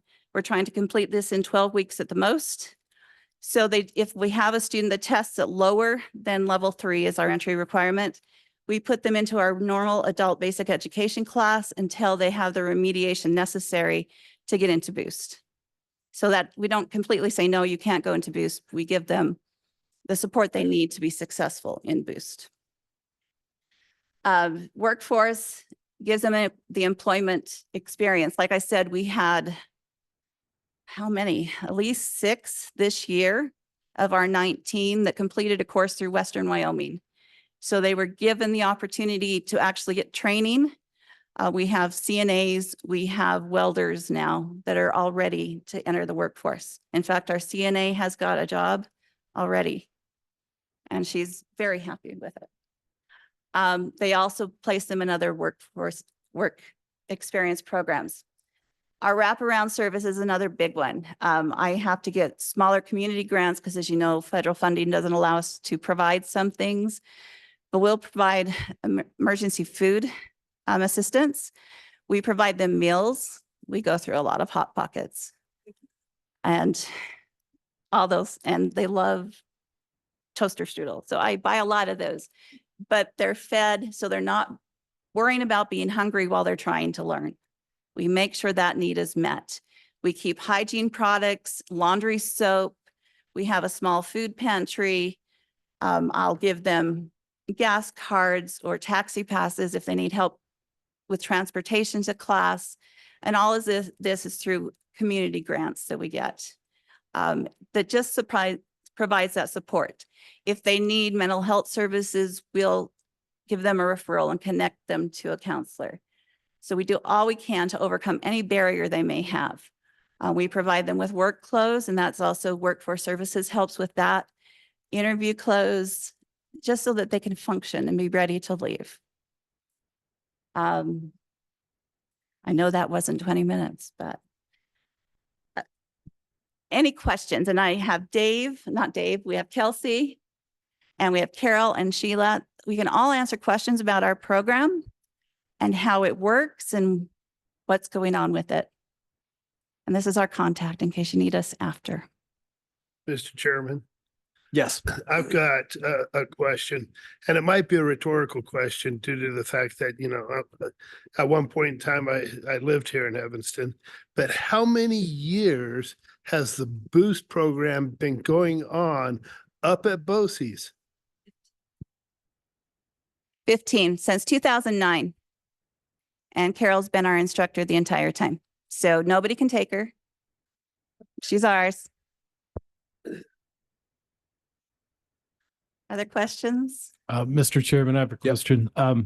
So I know there's a lot of BOCES all over the state. Are they also participating in this program, or is it specific to BOCES in Evanston? This is specific to our center. All of the other adult education programs in the state are associated with a community college. We are the only one that is separate from a community college, which gives us a little flexibility. And other adult education centers have youth programs, but they're not tailored the same way. They're not designed the same way. I would just commend you on the success you've seen over the last 15 years. And in my opinion, this might be looked at as expanding this program since it is a partnership with the Wyoming Workforce Development. Thank you. Yeah, Dr. Aldrich. Chairman Treadway, I was just going to say kudos on your work. This is really, really hard work. I know I was an alternative school teacher for 15 years at the largest and oldest alternative school in Wyoming. And those kids who leave without a high school diploma, a lot of times end up in Katie's program at Climb, Wyoming. But if we'd had a program such as this for them to actually be successful, and I think it's very much akin to a greenhouse. And sometimes these students just need a little bit more nurturing, a little bit more fertilizer, and a little bit more time to grow. And they don't always have that support system. And you're right about feeding them. If you are not meeting their basic needs, it's really hard to learn if your last meal was 2 days ago. So really difficult work, but really impactful. And we know that for every student that you can successfully put through your program, you're saving so many dollars on the state level and the federal level in assistance, future assistance programs. It's a huge investment in tomorrow's future in Wyoming. So thank you for all the work you do and your team. Thank you. Mr. Chairman, Shelby, I want to congratulate you and your team on the incredible growth of this program. We've seen growth across the state on adult ed. And I mean, just so everybody knows, we used to be like one of the worst in the country, and now we are one of the best in the country across the state. And it's because of things like what Shelby and her team have created here. And it's just phenomenal. I just wanted to congratulate you on the impressive work that you've been doing. And I echo what Michelle was saying, right? There's very significant impacts long-term from the work that you do. So thank you. Thank you.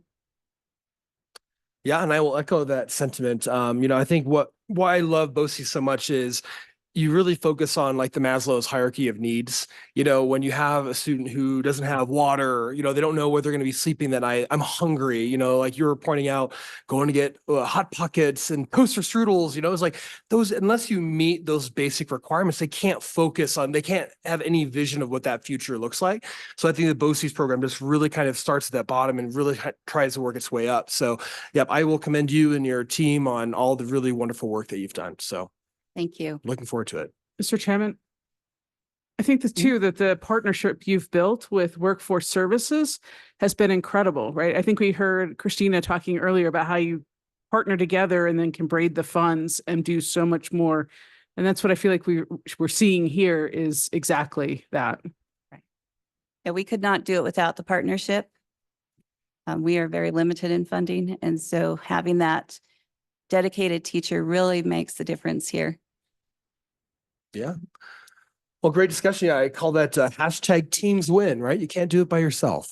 So, well, thank you very much, LB and team, for your presentation today, and continue all the good work you're doing for Wyoming. Thank you. All right. Well, next up on our agenda, we have some private industry partners from Only Co. as well as Ryan Brothers, and very interesting conversation how this came to be. I'm always super passionate to hear and tell stories about Wyoming companies working together, hashtag teams win. How are we working on this? And Josh Law here, which you'll meet here shortly, is the CEO of Only Co. and called me up, a few months ago, and kind of spitballing some ideas. It's like, you know what, you should come and talk to the Workforce Council. Tell us about what you're doing, because I'm just really excited about it. And so we're going to be doing a docuseries premiere. And so without any further ado, I will hand it off to Josh Law, CEO of Only Co. Thanks for being with us today. Thank you, T. Thanks for having me. So I'm going to try to keep this as short as I can, so we have some time at the end for perhaps some questions, and also Tom Ryan can share a bit as well. So as ET said, I was giving him a call a few months ago, and I said, hey, this is kind of what we're doing around the state as it relates to workforce recruitment challenges, things of that nature. And with Ryan Brothers, we've been working with them for a few years, and we're a lot of our work is now culminating into this docuseries, a longer format story about their company and about their organization and where they've come from and where they're headed. And I think for Only Co, the things we're really focused on is trying to help our clients dream, try to help them see and define a story that's really magnetic, as well as then help them live that story if maybe something has to change in their organization to help live into that unique story, and then ultimately tell that story in a way that can draw people in. And what I've come to find is people are attracted to who you are. So you need to be really clear about who you are. And if who you are isn't very attractive, then you need to work on that. And from a workforce standpoint, you really need people to want to work with you, not just need to work with you, but they want to. And some of the best talent out there, they're already working somewhere. So you have to find a way to draw them from a job they already have, a career path they're already on, to get them into your organization and get as many A players as you can, from truck drivers to middle management, leadership, shop managers, whatever it is. And we're working with industrial businesses, businesses that rely on blue collar, skilled trades, things like that, to try to help them tell this story and draw them in. So with that, I'll let the story here speak for itself, and then we'll have some time afterwards with Tom and myself. So. Awesome. All right. Are we ready, Jennifer? Thank you, Josh. Yeah, so I actually just realized in this moment we should have gotten popcorn. It was a total oversight. So yeah, the docuseries I believe is just shortly over 34 minutes. Yeah. And so yeah, if you want to really quickly as we get the docuseries kind of premiere ready to go, then we'll kill the lights and just sit back, relax, and enjoy something entirely made in Wyoming and telling some great stories. Are we ready? And then online folks, if there's any audio visual issues, please just let Jennifer know and we'll address those. So all right, enjoy.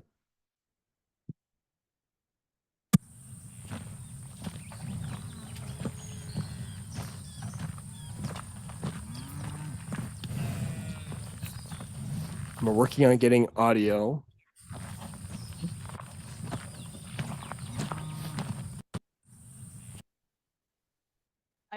Yeah, I can hear it from like right here.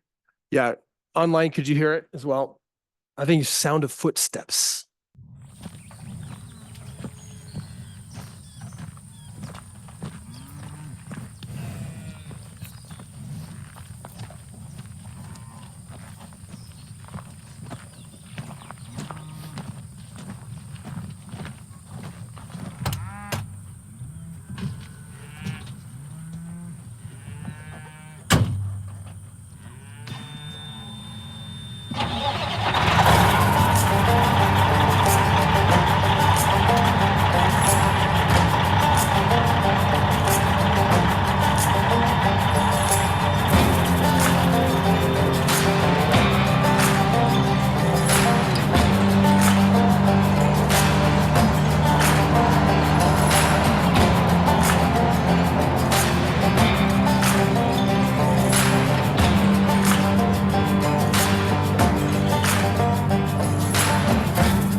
This is our dream, to feel the pulse of the nation beneath our wheels. For us, driving truck isn't just a job, it's a way of life. Trucking is vital to the American economy. Everything you see, from the homes we live in to the roads we travel on, was at one point on a truck. We are grateful to haul vital elements to the American way of life. From crude oil that fuels our nation's transportation to asphalt that builds roads and infrastructure. We haul building materials that construct our towns across the country, to propane which heats those businesses and homes, and livestock that sustains our way of life. These are the threads that weave together the fabric of the American lifestyle.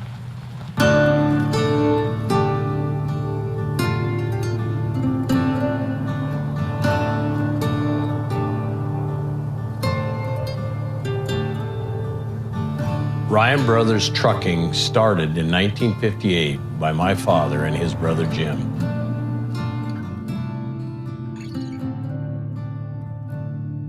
My father looked to Ryan Brothers as a living thing. He felt like if you worked for Ryan Brothers or did business with us, you were part of the family.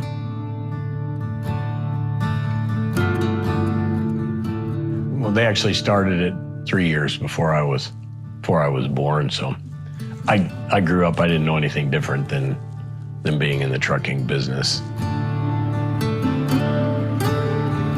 When I was 15, he taught me how to drive truck. We had a shop in Worland then, and I worked in the shop in the summer. When I graduated from high school, he really encouraged me to go to the University of Wyoming, and his idea of a college plan was make me work enough that I could afford to pay for college for the year. So, he made sure we stayed busy, and we just hauled cattle is all we hauled. And he didn't say, come here and drive truck. And I actually went to work somewhere else.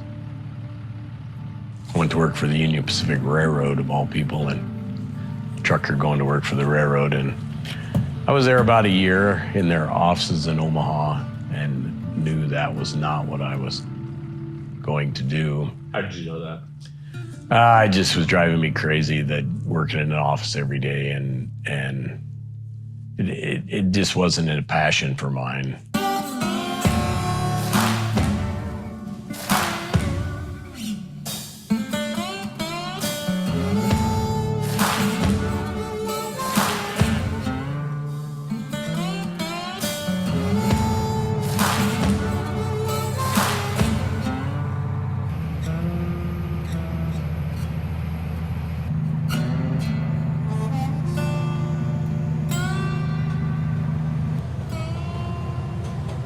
We're going out to like a little ghost town they call Jibo.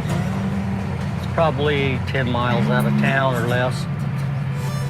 They winter them out there because the snow ain't as bad. And we're gonna take them down by Shoshone, and as they get them branded up, they load them on trucks and haul them to their summer range. That's why we're going a little later in the day instead of first thing in the morning. They had to gather and brand this morning probably.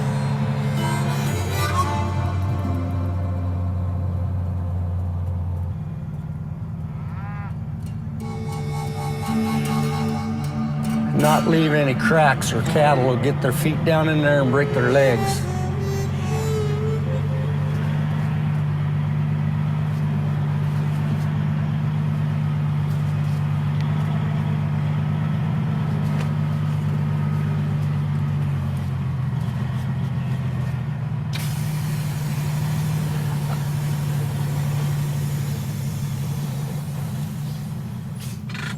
We must have hit it.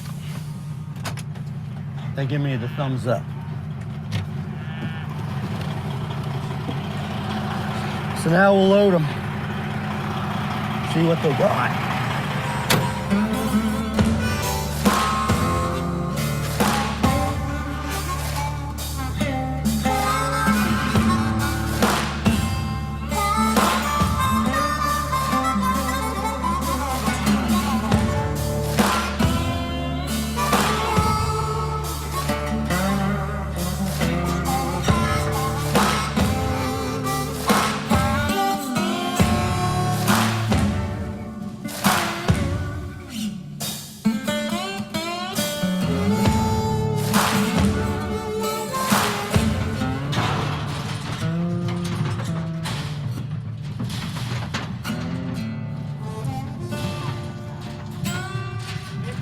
Yo. The road's pretty good over there. It might be soft in a couple spots, but I was there yesterday, so, and it was all dry, so.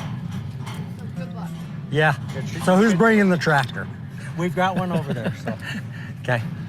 Ben's going ahead of you. He'll get the gates, and then I'll follow you guys, so. But I just wanted to let you know. And it's not bad until, like, right after you cross the creek. Just from there to the house is where it's a little soft. But other than that, it's really good, so. Okay. We'll head that way.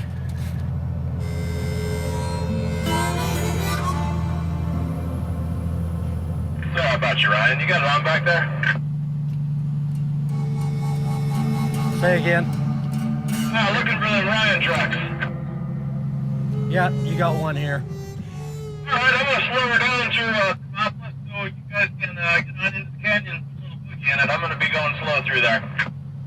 Okay, we'll do. We'll get around you. Thanks. What was he telling you? He's going to be a little slow going through the canyon, so we're going to go around him in town. He's probably a seasoned trucker. Got to be careful going through town with these corners, too. It ain't quite so bad yet, but when the tourists get here, they get right on the side of you.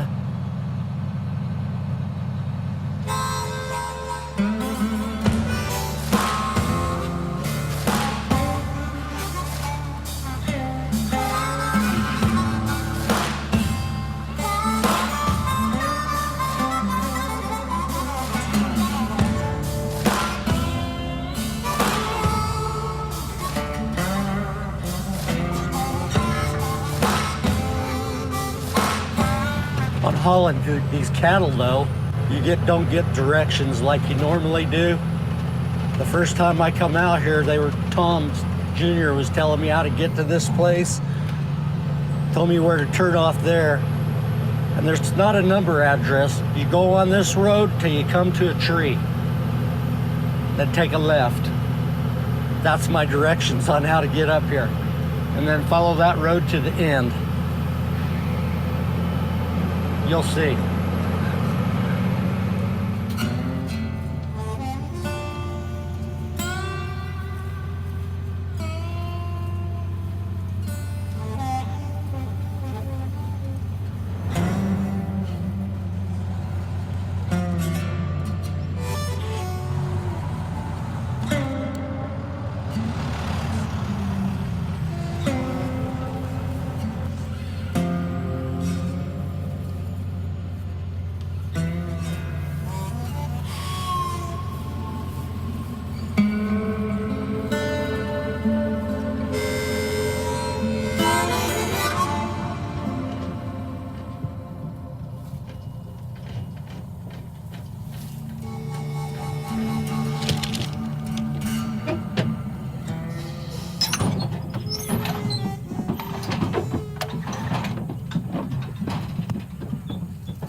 There's somebody that answers Ryan Brothers' phone 24/7. Somebody that can make a decision always has the phone. My father always lived that way. You know, he had 3 or 4 phones in his house. And back then, Ryan Brothers, the line rang at both the shop and at his house. When he would go home at night, I would stay at the office until he got home, and then he'd call me and say, I'm up here. And that was pre-cell phone. When he remodeled the bathroom downstairs, he put a phone line in there. It was a 2-line orange telephone. It was hung on the wall. Like if I'm sitting here in this chair, it hung right next to the stool in the bathroom. So if he was sitting on the can in the bathroom, he could answer the phone, because he answered the phone everywhere. I mean, it was one next to his bed, and the phone never rang that he didn't pick it up, even if it was in the middle of the night.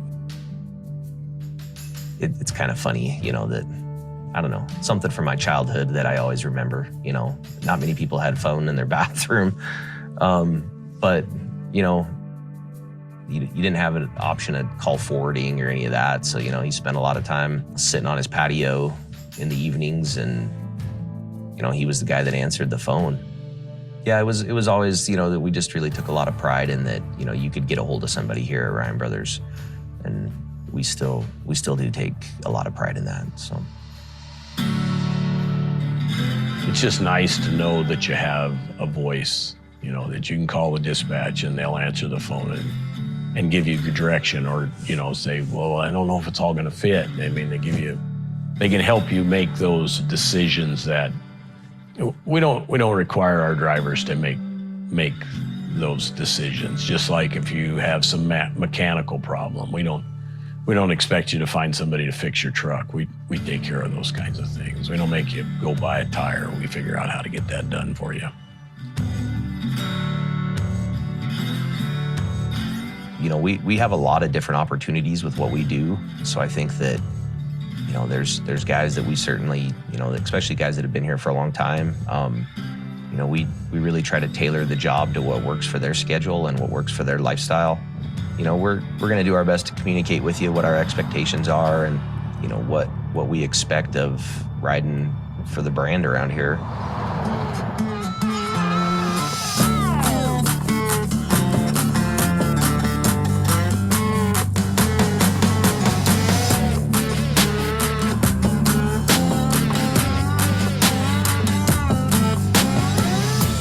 My father, Tom, taught me at an early age that a driver is only as good as the truck he drives.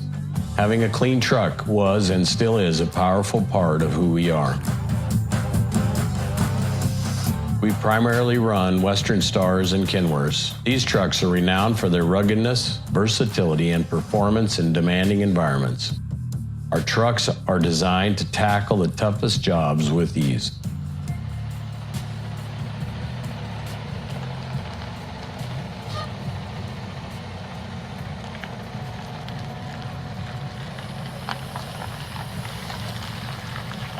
It's kind of like a pride aspect of you run in, hey, you know, I have the cleanest truck, or I have the best looking truck and trailer combo. If you got a nice rig, everybody sees those rigs rolling down the highway. They're like, ooh. And so that's kind of the deal that you get when you're driving here. I mean, you can't deny that their trucks are good looking trucks, and they buy brand new trucks every year. And I've been driving for Ryan Brothers not even 2 years yet, and I've got a brand new truck. For them to give you a brand new truck right out the gate, I mean, Ryan Brothers really cares about their people. That's just awesome.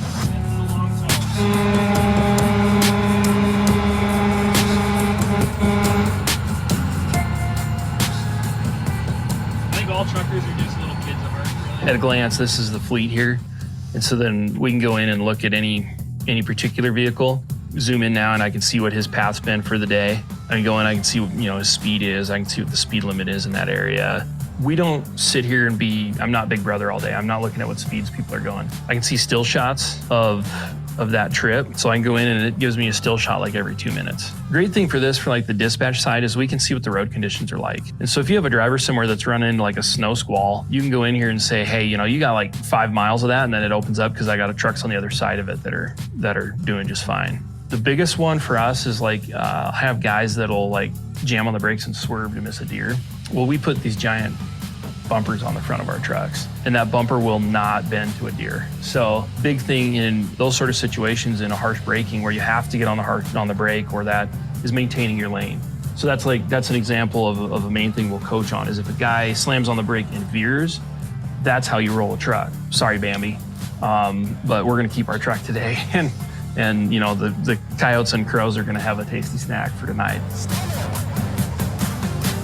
So someone calls in and says, hey, your driver was driving erratically. I can go in and I can pull different lengths, as long as they call within, I mean, it's like 40 to 60 hours it'll store footage. So we can go in there and we can pull up videos. So like I had a driver who, she had an interesting thing happen.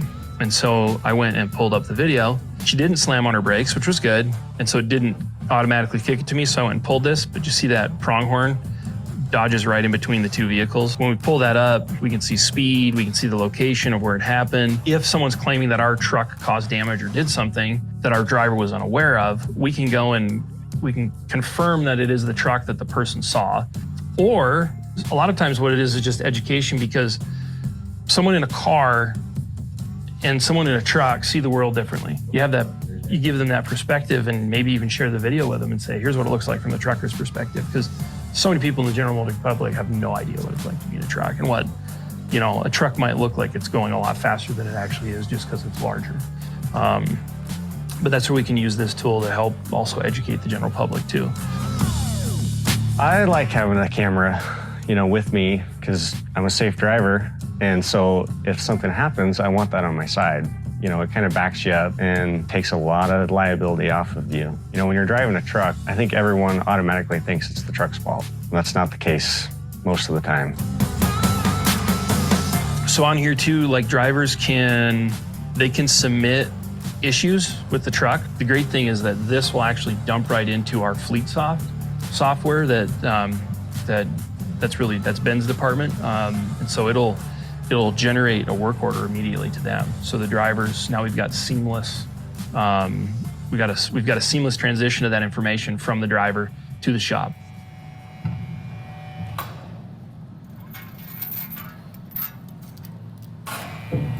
Our shop is the backbone of our operation. In-house, there's nothing we can't do. From major engine overhauls, to changing out windshields, putting new tires on trucks, to fabricating our own trailers, to cleaning trucks in our drive-through wash station. We do it all.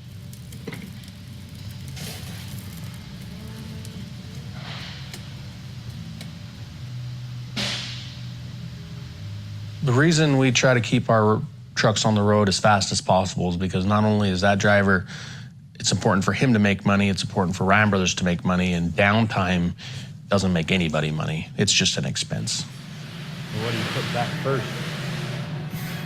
The crank, is it the first thing you put in? Yeah, I want to put the engine back on the stand and then run the crank into the machine. They keep cutting in front of me. Sons of bitches. I need to buy another one.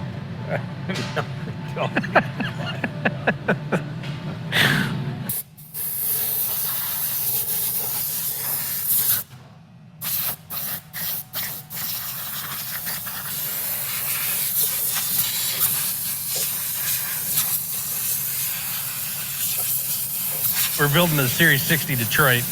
We use stock engine for when the next truck goes down. So we're just starting, obviously, out of frame major. So just getting the water out of all the holes. I want to have all that coolant that dried out in it. Yeah.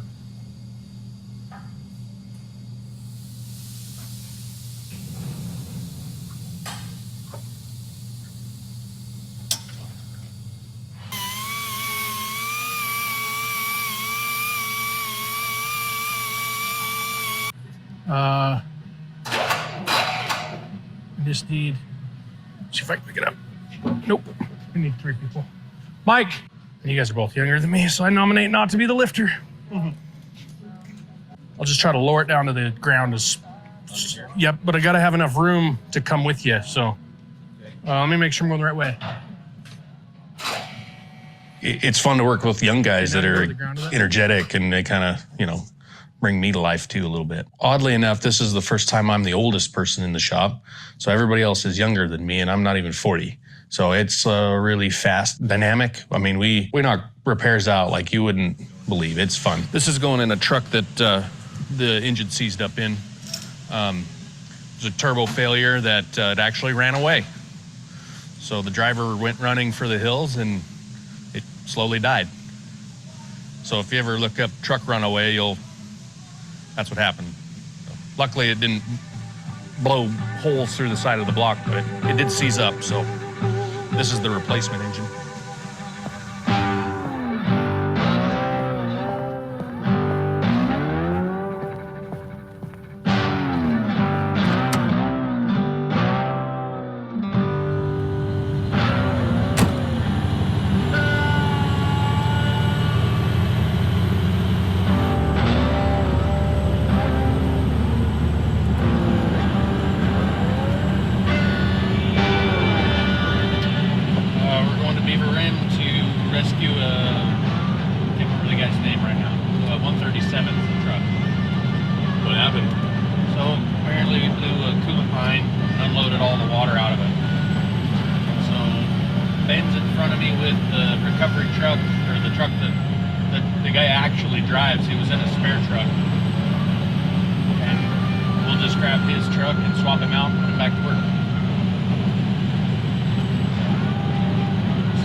So we had a driver blow a radiator hose south of Thermopolis on what they call Beaver Rim. Instead of picking the other truck, which is normal to us, so just one driver goes, I just grabbed Ben, who works with me all the time, and we just headed south. Of course, the truck was in a pullout. He had gotten to a pullout, and we swapped the trucks there. Normally, I would have picked 135 up with the wrecker if it had been further and I'd have gone by myself, but being so close, it just made sense to just get going so we could get the driver back on the road.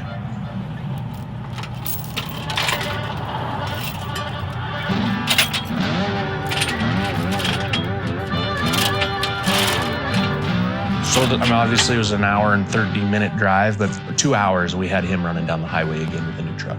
He had a time-stamped load to get unloaded. We didn't want him to use his personal conveyance time or anything like that to get to where he needed to be unloaded for that night.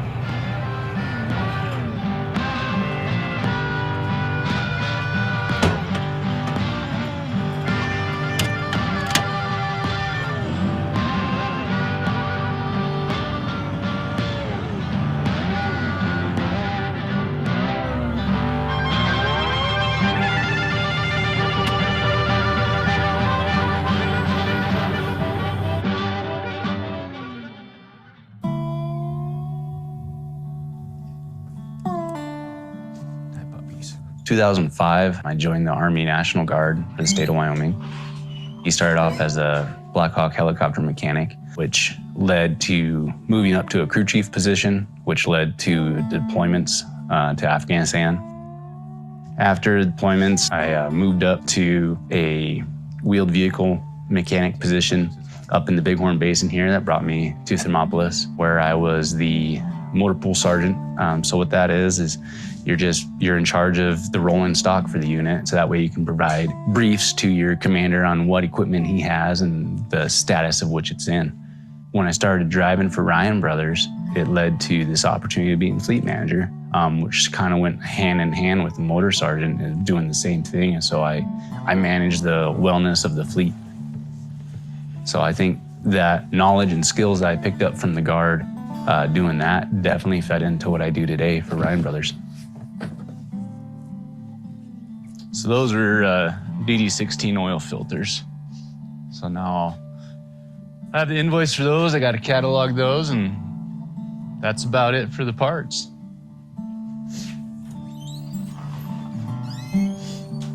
Ryan Brothers is very understanding and flexible for military members in general. I think they have a genuine appreciation for the commitment that our military members have. And so working around their drill schedules, working around their annual training schedules and the schools that they had to go to, Ryan Brothers understands that and has the flexibility to really allow those guys to not only maintain their career here at Ryan Brothers, but excel in their career with the military.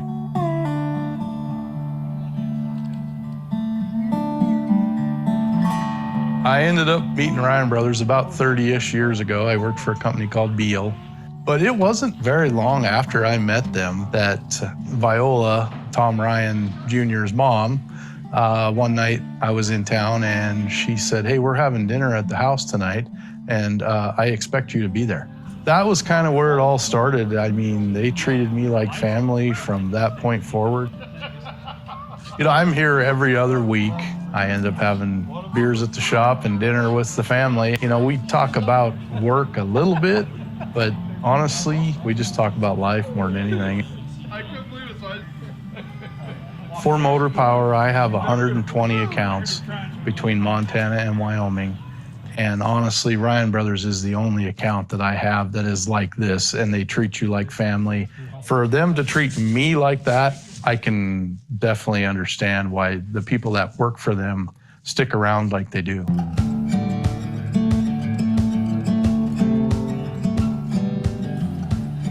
So the family reunion, this year was my first year going to it. It's quite something. The appreciation that the family, the Ryan family has for everybody, and the fact that, you know, once you become part of Ryan Brothers, you know, they see you as part of the family. It's unique that we do like an appreciation party that we call a family reunion. It just brings the Ryan Brothers workforce together, and it's open to the community as well.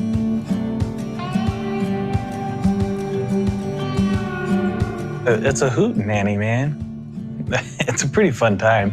All these people that, you know, support us or we help support, that it's great to come and hang out. I think it's a big part of a lot of what we do is, you know, how do we make our community better than when we came into it?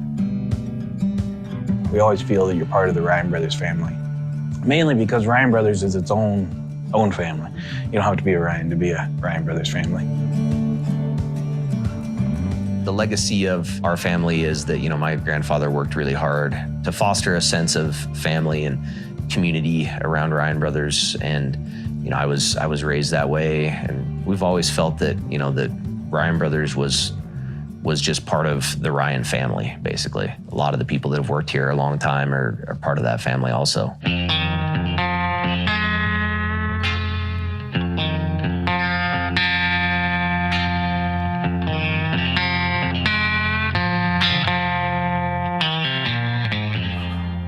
My grandpa, Dick Jones, started Dick Jones Trucking in 1935.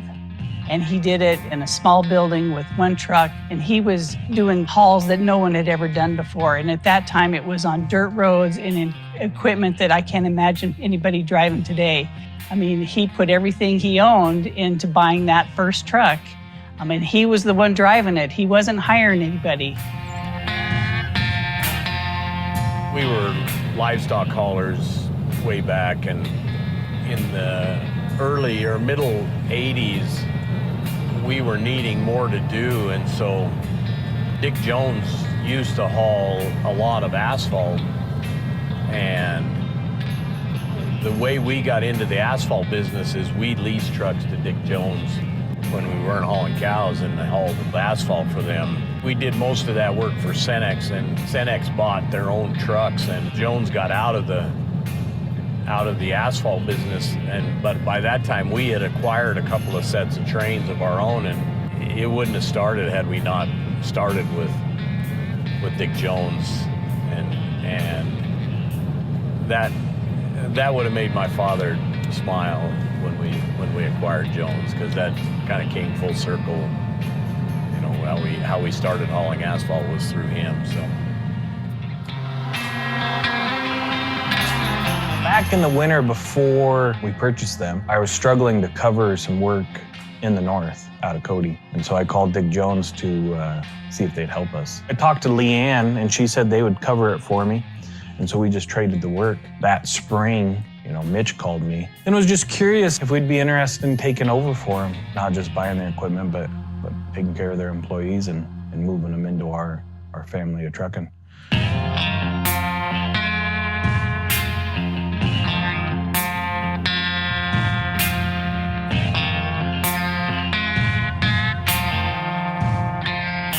hi, Leanne.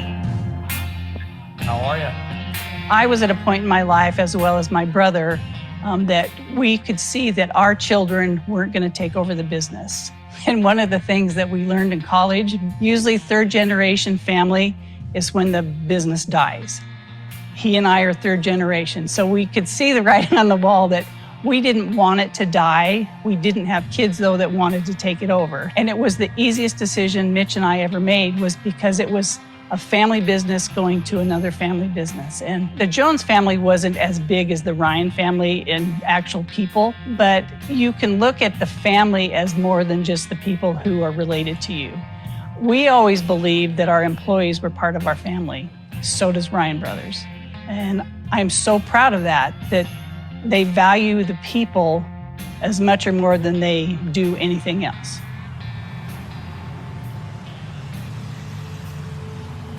The name Dick Jones Trucking will be gone forever, but I believe the spirit of Dick Jones Trucking will live on through Ryan Brothers for many more years, because, I mean, they are in their third generation. Ryan Brothers is in their third generation, and they are not slowing down.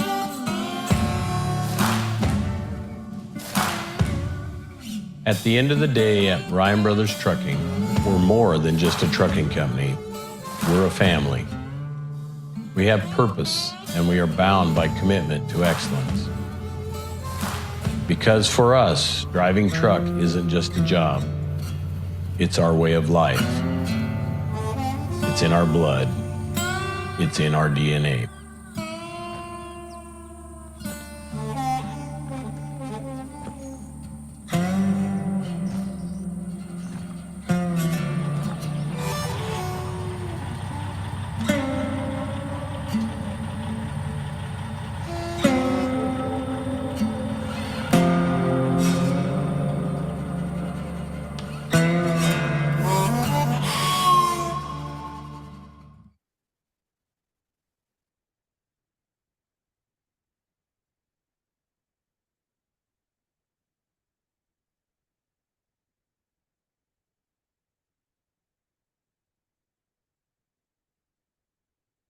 Oh, just turn on your microphone. There we go. Okay. Values in action for those remote. The idea is, if we can show instead of just tell, it's one thing to say something on a website or on a flyer or a banner or a billboard or whatever, but to be able to show the people the emotion, the human nature. When people are looking at joining your team, if they can see that, that's really powerful. But I also want to take a few seconds to thank my team. We have Diane. She's the account manager with Ryan Brothers Trucking, a huge part of the team. We have Toby and his wife, Shelly, came down from Cody. And then we have Jeremiah. And Jeremiah was the creative director, the shooter, the editor, the put up with our BS guy. And anyway, he's actually flying to Austria tomorrow, and it was nip and tuck whether he was going to be able to make it. And so we said, let's fly you from Denver to Salt Lake and drive to here, and then drive back to Salt Lake and fly back to Denver and take off. So huge thank you to Jeremiah for making this happen. It was nip and tuck as far as like the timeline you told me. We were like, we got to get after it because we wanted to show you all, because we felt like this was the perfect platform to do this. So anyway, I know you guys have a schedule you're going on. So You know, I'd just like to thank Only Co. I think this is our third year with them. If you go to Ryan Brothers website, you'll see similar videos, little shorts that talk about Ryan Brothers, the family, and a little more in depth on some of the things. But, you know, he came this year and wanted to give us almost a history. And I thought they did an amazing job. You know, the biggest thing for us using OnlyCo was, you know, when they came, I think they thought they were coming to change our brand, change how we identified. The only thing we didn't have was a digital brand. But Ryan Brothers, obviously, you can see we've been around a while, and we have a pretty good idea who we are. Just we didn't have any way to convey that to everybody else. And you know, since we started this program and started getting out there in social media, the number of inquiries for work is, you know, we'd maybe go a week, maybe 2 weeks where you'd not have anybody call and say, you know, we advertise through Workforce and we advertised in the paper and we did different things to try to find that. You know, probably since we've started this 2.5 years ago, we probably have had 500 inquiries. Yeah, you know, I suppose about 10. We have about 60 employees. About 10 of them probably came from that. You know, really expanded our coverage into other areas. You know, instead of just the Bighorn Basin, we have hands out of Buffalo or out of Douglas. Have a hand here stationed in Evanston, actually. We have a shop in Powell. Obviously, saw our Dick Jones acquisition. We have another shop in Rollins, and it's just, you know, it was a kind of a leap of faith. We probably never would have got to this much of a video had we not had such success with the other. But I just hats off to these guys for our digital presence. So, is there any questions if you have any? Well, I guess I'll kick it off and then we'll kind of open it to council discussion. But honestly, congratulations. Great job. And you're premiered. So yes, again, like everything that you just saw, you know, was 100% made by, you know, Wyoming companies working together and most importantly, telling stories, powerful stories that are happening around the state of Wyoming. And that's what we should be doing more so as a council is how do we tell those stories? And, you know, what OnlyCo does couldn't do what Ryan Brothers does, but Ryan Brothers can do what OnlyCo can't do, right? Or something like that. So it's so powerful to see that partnership and that collaboration and just great job. Very, very professionally done. I might just add, if there's another question, feel free to say it. I think for us, we're trying to, you know, one opportunity I think is how do we do more of these, not only for Ryan Bros, but for other companies in Wyoming, because we're kind of a unique breed and it's not for everyone. But it's also for a lot of people. And if we can tell that story, especially from a company perspective, showing the values, the work, the just what it is that these really cool companies that kind of fly under the radar, they have their heads down, they operate with a certain level of humility that's just like, we just do the work. And, you know, at some level, we feel a major call to just help tell that story and to draw people in because there's great opportunities in Wyoming and like Thermopolis and Powell and the other places they're at. It's like, if we can draw more people in, then that's what we're trying to do. Is there any other questions that we could answer? I've got a question, Mr. Chairman. What's the availability of the link? So we are working on kind of our launch plan because we were so I don't want to say rushed, but we were working quickly to get this done. We kind of are now at a spot like, okay, we got to figure out exactly how we're launching this thing because it is a longer piece. There's probably going to be opportunities to break some of this down and share bits and pieces and draw people in. But we're working on kind of our launch plan right now. Once you get it figured out, the partnership would be happy to link with you. We appreciate that. That'd be great. Yeah, and I'm sure the Workforce Council would like to share that out as well via your industries once that link is available. Yeah. Is there someone? Okay, great. Perfect. Basically, how do we watch it again is what they're asking. That's right. Well, great job. Yes. All right, we've got some online questions. Corinne Schmidt, who's with Department of Family Services, says clap, clap, clap. Bria Hammock says awesome job. And that's all, but from our That's Zoom great. folks, but Thank you to both of you. thank you. Awesome. Yay. Well, thank you very much. Again, great job. Yes, Representative. And it kind of like touch on what we talked about earlier and what is the workforce look like in Wyoming and what are we trying to attract, and that you can see it in, the lifestyle in Wyoming and how we live. You see it in there, and being able to see that really, helps attract that type of workforce here. That's who we are. We're really family oriented. We have a lot of, as I look at that documentary, that little bit there, I see a lot of companies that do that very same thing. And kudos to you, Mr. Ryan, and your company and all your people that really want to live here and create a lifestyle. We've had a lot of questions and inquiry from outside of Wyoming too. I don't know how they get that out there, but we've had lots of people, and we've had people move, come and try. It's good.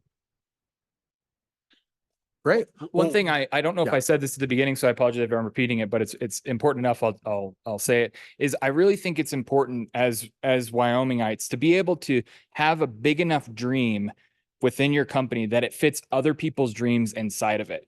And sometimes when we don't take the time to define what that larger dream is, it's harder for a person that maybe is an excellent fit or an excellent candidate to see how does their dream fit inside of the larger dream of the place they're going to work. And I think in many ways, this video showcases the dream, the continual desire to continue to invest in the community and the people, where other people could go, I could see myself going there. It's like Jeremiah and I said, we're sharing this with people who, aren't connected to trucking at all. And they're like, if everything fails, maybe I'll go drive truck for Ryan Brothers. I don't know how to do that, but it's kind of cool when you hear those little pieces. It's like they could see themselves being part of something they never thought they could have. And if we're having some of that impact through this, I think that's a huge win. So anyway, thanks again.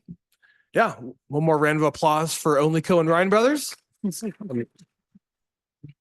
August 24th is the family reunion, so everybody's welcome. We had about 650 people last year. So wow, it was a great up at our shop. So it was a great celebration. But yeah, awesome. we include everybody. So and I know you guys have a schedule, but we'll be hanging out if you want to chat with any of us. And cool. Thanks again for having us. Yeah, and we're going to dinner this evening. We're going to my college, so obviously you are welcome to join us if you'd like. So yes.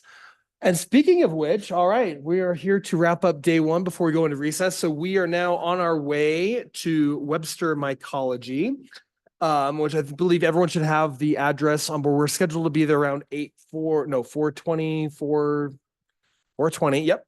So we're going to get a tour of that. And then dinner will begin at 6:30 at the Japanese Steakhouse. So looking forward to seeing you all there. And then we will resume the council meeting tomorrow at 8:30 in the morning. So go to recess and see you at Webster Mycology. Have a great day.